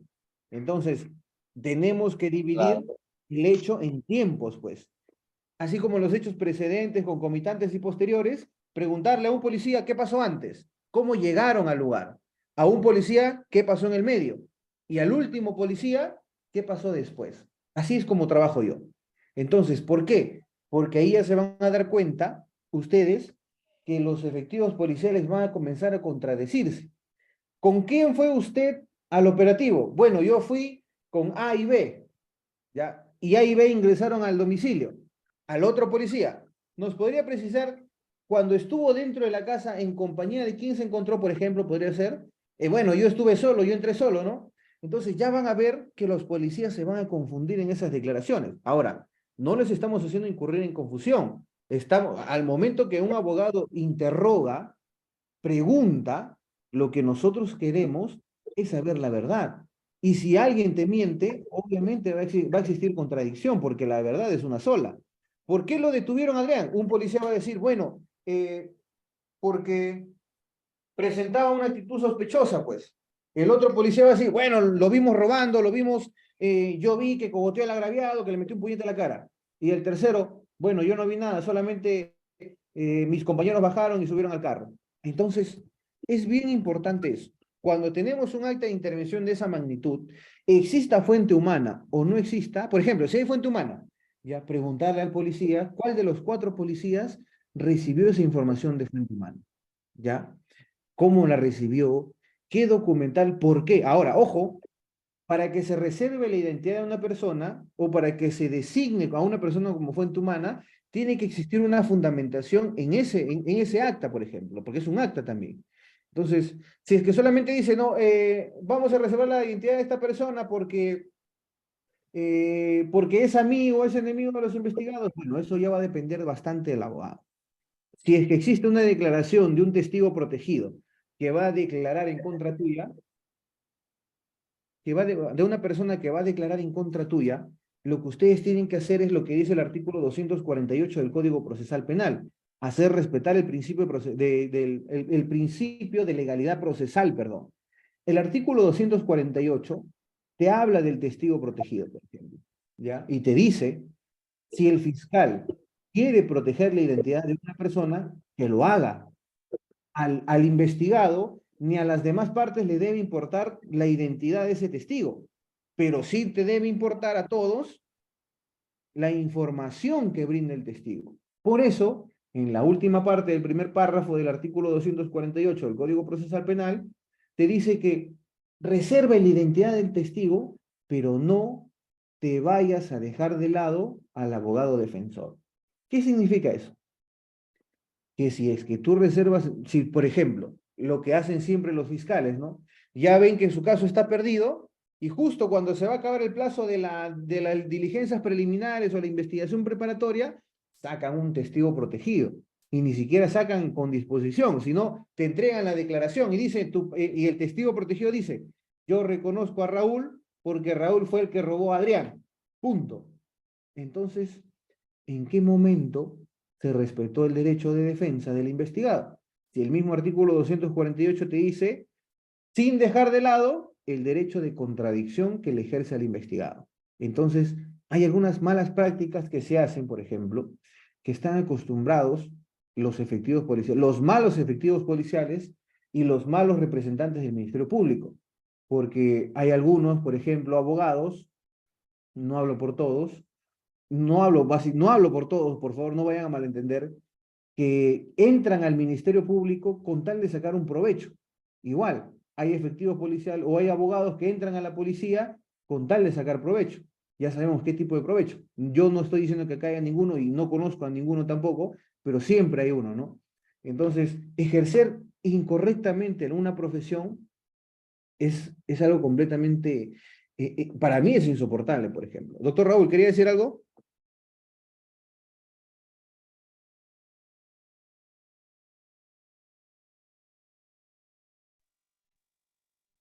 Solamente concluir, si usted cree que sería viable y sería conducente presentar una tutela de derechos para excluir esa Claro, acta de sí, ¿Por doctor. qué? Porque Lo que pasa es que, mire, el expediente solamente menciona que se recibió una información, dice, de fuente humana, pero ni siquiera hay un acta de entrevista plasmada donde se haya verificado, o sea, ha sido todo mire, manipulado. Para mí esto ha sido todo. mire, lo que tenemos que tener en cuenta es esto.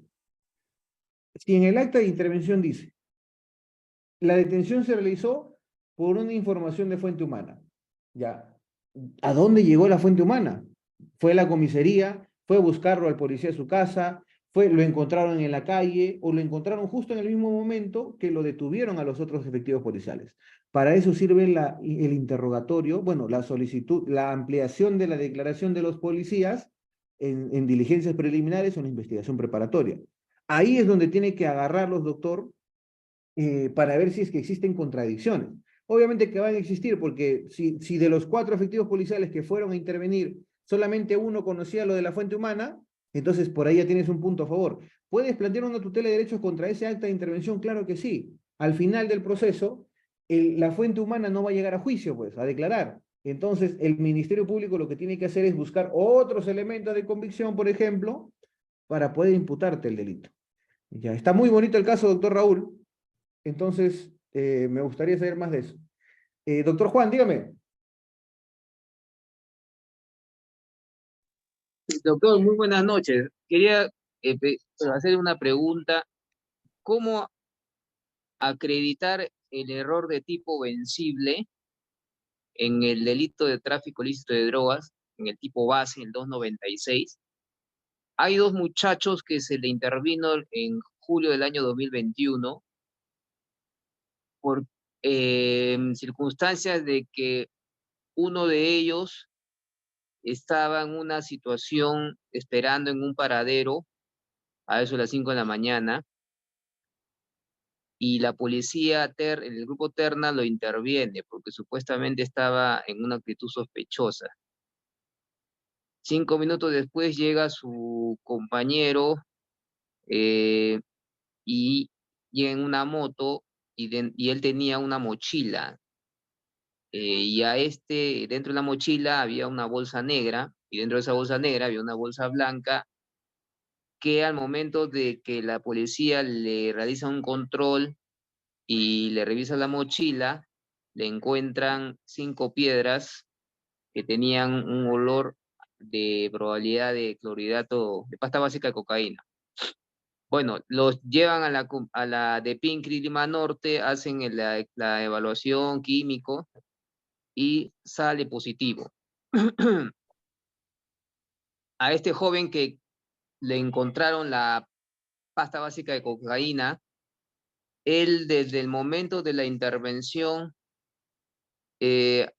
ha negado, ha señalado que desconocía lo que contenía esa bolsa negra y esa bolsa blanca, es decir, desconocía que era droga lo que estaba transportando. Él ha alegado de que un amigo, brother, dice así, le pidió que le llevara ese encargo a una persona de un centro de labores que le iba a esperar ahí, le iba a decir que le entregue y nada más. Entonces, a él lo están procesando por este delito y incluso hay una prisión preventiva que en segunda instancia la han declarado fundada en su contra. Pero al otro coimputado no, a él sí le han dado solo comparecencia con restricciones. Entonces, digo yo, a partir del tema de que él alega el desconocimiento de que era droga, ¿cómo probar el error de tipo vencible, digamos, en este proceso penal que se le está siguiendo por este delito, ¿no? O en su defecto, si no es posible, digamos, probar de alguna forma ese error de tipo vencible, ¿qué tanto puede ser viable una prohibición de regreso?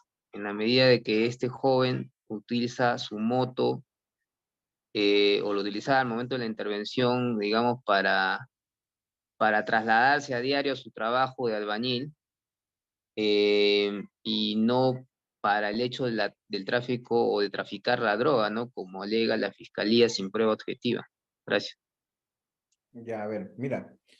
Lo que pasa es que si tú quieres establecer eso, si tú quieres decir que tu patrocinado no sabía que había droga, lo que tendrías que ver es evaluar de manera periférica todos los elementos de convicción.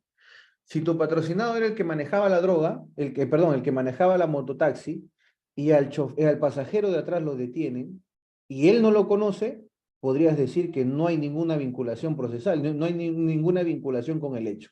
Ya, solamente puedes acreditar eso siempre y cuando no exista vínculo entre el chofer y los pasajeros. Si es la primera vez que se conocen, si es la primera vez que le toman el taxi, todo eso. Pero si tu patrocinado, siendo el chofer, moviliza desde, por ejemplo, desde Huacho a Huaura, no sé si conocen ustedes esa zona, desde Plaza Norte a Los Olivos en su mototaxi, ida y vuelta todos los días, entonces ya no podrías decir que tu patrocinado no conocía sobre el ilícito penal.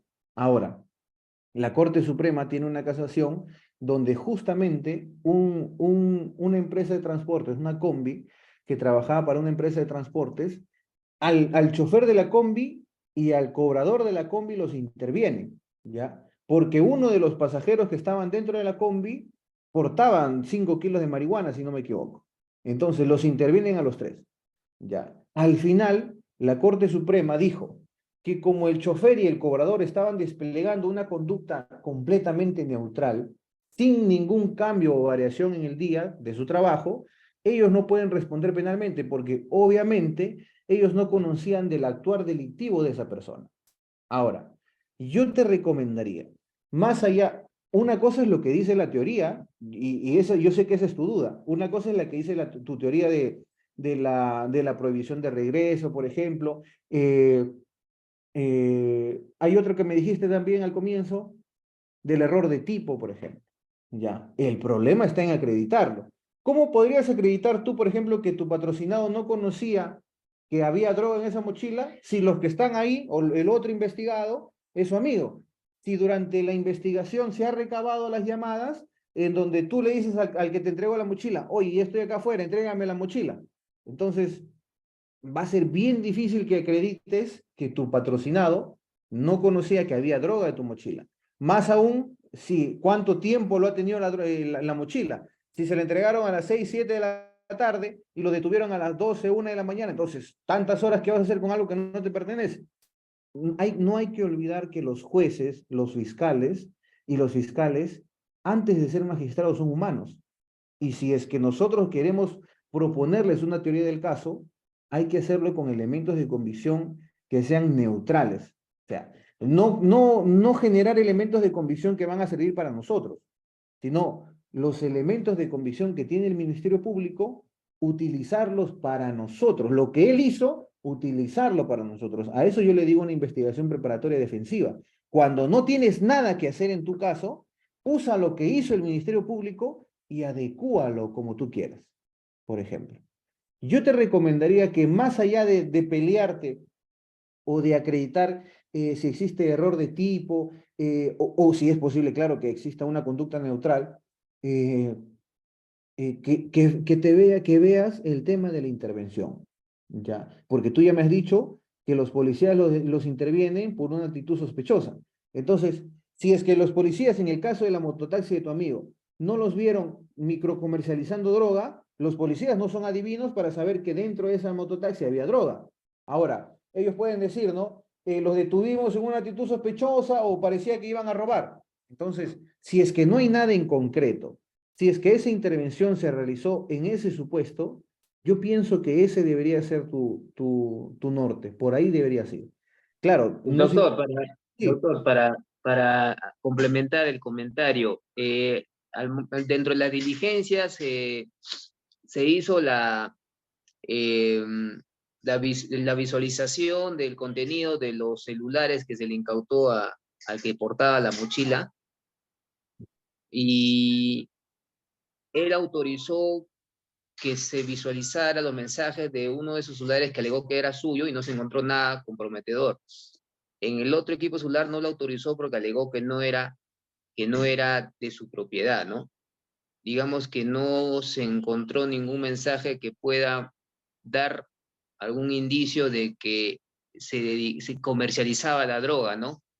Y tampoco se llegó a entregar la droga porque en el momento de la intervención fue en Lima Norte, el destino era Miraflores. Entonces, no se llegó a entregar, digamos, al destino, ¿no? O sea, el hecho es el tráfico en sí, la posesión, lo que está la fiscalía ¿Patrocinado quién es? ¿El alegando. chofer de la mototaxi? ¿Doctor? ¿Patrocinado quién es? ¿El chofer de la mototaxi? El de la mototaxi, de la moto lineal, en realidad no era mototaxi, es moto lineal, ¿no? Ahí está el tema, pues. Entonces, mira, podrías decir tú que tú estás trasladando a una persona, siempre y cuando sea un auto, sea una mototaxi, sea un bus o una combi, pero si es una moto lineal, obviamente que tú conoces al chofer que subes a tus espaldas, ¿sí o no? Es tu amigo, lo vas a conocer, porque tú no subes a un desconocido. Y en moto lineal, las máximas de la experiencia te dicen que en una moto lineal nadie hace taxi, a menos que estés en la selva, ¿no? Pero no estamos en la selva. Entonces, ¿quién es el que está atrás tuyo? Obviamente alguien que tú conoces. Y si ese que tú conoces tiene contacto o le entregaron una mochila con droga, entonces tú también estás participando en el ilícito penal, pues. Ahora, yo quiero saber algo. ¿Por qué motivo detuvieron a esa moto lineal? Porque no tenían casco, seguro.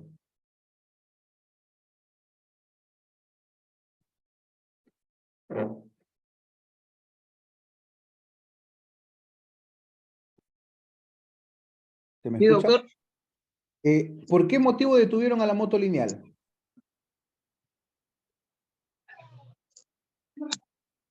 Como dijo doctor, no se le escucha bien. ¿Por qué motivo detuvieron a la moto lineal?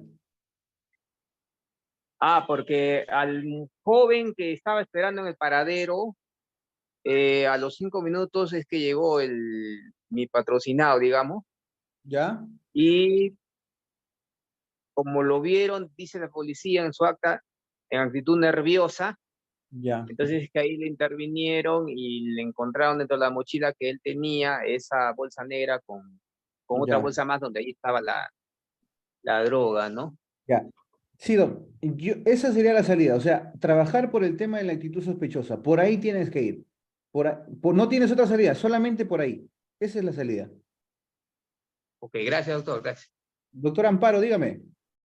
Doctor, una consulta. La verdad es Yes. que tengo una duda. ¿Es posible, por ejemplo, que te encuentren con más de lo permitido para el tema del TIC y A la tú puedas posesión. mostrar solamente digamos, la posesión, o sea, el límite, más del Ya. límite, pero que te puedas, digamos, eh, absolver por el tema de la posesión, a pesar de pasar el límite de lo permitido? Ya, miren, justo eso quería, a ver, déjenme buscar una página web, yo tengo la respuesta a eso. Yo les pregunto algo, ustedes, yo sé que ustedes no consumen, pero quizás saben o tienen clientes o amigos que se dedican al consumo. Ahora, el código penal te habla de la posesión no punible, si no me equivoco es 3, 8 y 7, si no me equivoco, de 8 gramos de marihuana. Yo les pregunto algo, ¿ustedes creen que una persona adicta a la marihuana solamente va a comprar 8 gramos o él va a saber que el código dice que, que él no puede comprar más de 8 gramos? Es imposible, pues. Una persona adicta a la marihuana te compra de 20, 25, 100, 150, 200 gramos. Incluso puede comprarse medio kilo de marihuana porque cobró su mensualidad y lo primero que va a hacer es comprarse toda la hierba que pueda. Entonces, supongamos que nos encontramos en el caso donde a tu patrocinado lo intervienen con 200 o 300 gramos de marihuana. Ahora, el código te permite que solamente puedas manipular o tener dentro de tus pertenencias 8 gramos, ¿sí o no? Pero doctor, tenemos 200 gramos, entonces ya sería considerado delito. A ver, vamos a hacer un análisis. O sea, si 8 gramos está permitido, tener 9 gramos ya sería considerado ilícito. Bueno, pues obviamente que no, porque no podemos aplicar la analogía, ¿ya? El derecho penal prohíbe la analogía. Ahora, supongamos también, ustedes, la marihuana, ¿cuántas partes tiene? Como planta, las plantas, ¿cuántas partes tienen? A ver, ¿qué me puede decir? El Tallo, raíz, hoja. tallo, raíz, hoja, flor y fruto, ¿sí o no? Ya. Yo les pregunto algo. ¿Qué es lo que se fuma de la marihuana? ¿Se fuma la raíz? ¿Se fuma el tallo? ¿O solamente las hojas y el fruto? Las hojas y los tallos se fuman.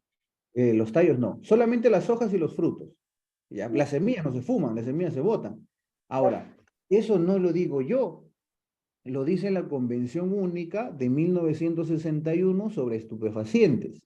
Ahora, la Convención Interamericana sobre Estupefacientes nos dice y nos diferencia qué es lo que produce la sustancia alucinógena en la marihuana. El tetrahidrocannabinoide, ya me acordé ya. Así se llama, tetrahidrocannabinoide. Eso es lo que convierte a una sustancia en alucinógeno, en este caso la marihuana.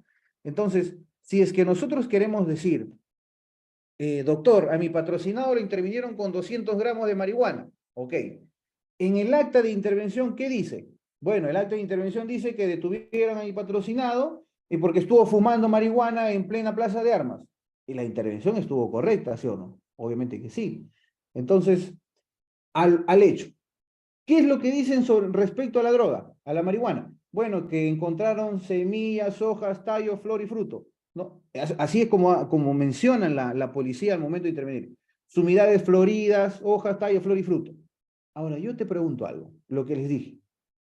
¿Todo eso se fuma, todos esos 200 gramos se fuma o cuando se desmenuza solamente se utiliza la hoja y el fruto? ¿Sí o no? Solamente eso, ¿sí o no? Porque eso es lo que produce el alucinógeno. Lo otro se desecha. Es como si, por ejemplo, yo compro 2 kilos de cocaína. Perdón. Yo compro 2 gramos de cocaína. ¿Ya? Pero no, perdón, yo compro 100 gramos de cocaína. ¿Ok? Entonces, el que me vendió la cocaína me vendió 99 gramos de chuño y 1 gramito de cocaína. ¿Yo por qué respondo? ¿Por los 100 gramos o por el único gramo de cocaína? ¿Quién me dice?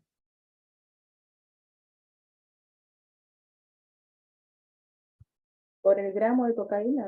Claro, entonces para eso tiene que existir una prueba química, pues, para diferenciar cuál es qué es coca y qué es chuño, ¿ya? Porque también les va a pasar eso. Ahora, en el caso de la marihuana, 200 gramos. Esos 200 gramos de marihuana que están comprendidos por hojas, tallo, flor y fruto, si tú sacas solamente lo que se puede consumir, te vas a quedar con 20, 30 o 40 gramos. Pasa también cuando tienes 1 kilo o 2 kilos. ¿Qué es lo que te sirve? Bueno, te va a servir 400 gramos, pues. Ahora, de 200 gramos, te quedas con 20, 30 gramos. ¿Una persona adicta a la marihuana puede consumir eso? Claro, pues eso es adicción. Lo que tú tendrías que preocuparte es demostrar que ese patrocinado es una persona adicta a la droga.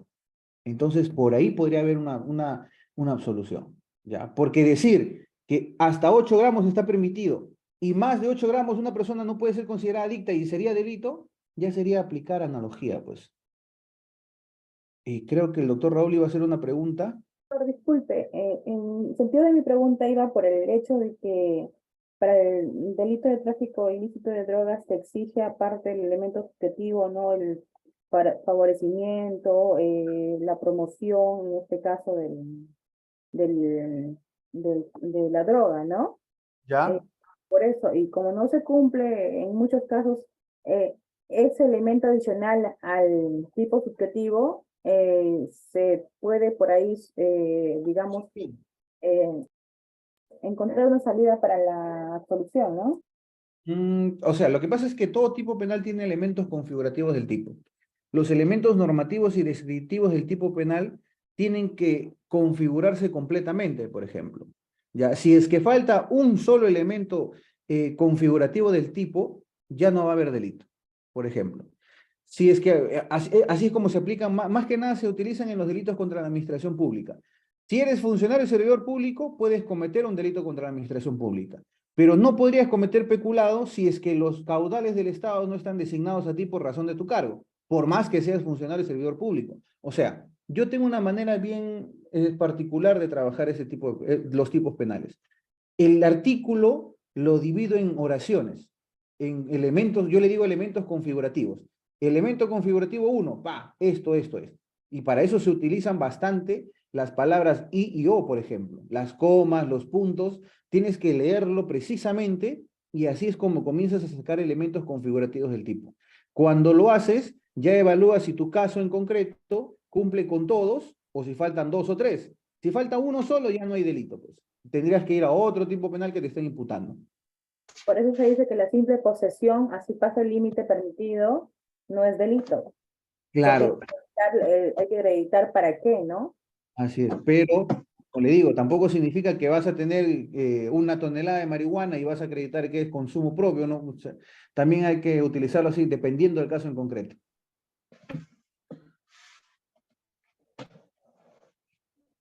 Doctor, bueno, creo que ya no hay más preguntas. Ah, bien, les iba a dejar más bien mi número de celular. Bueno, si desean, les puedo dejar mi número de celular.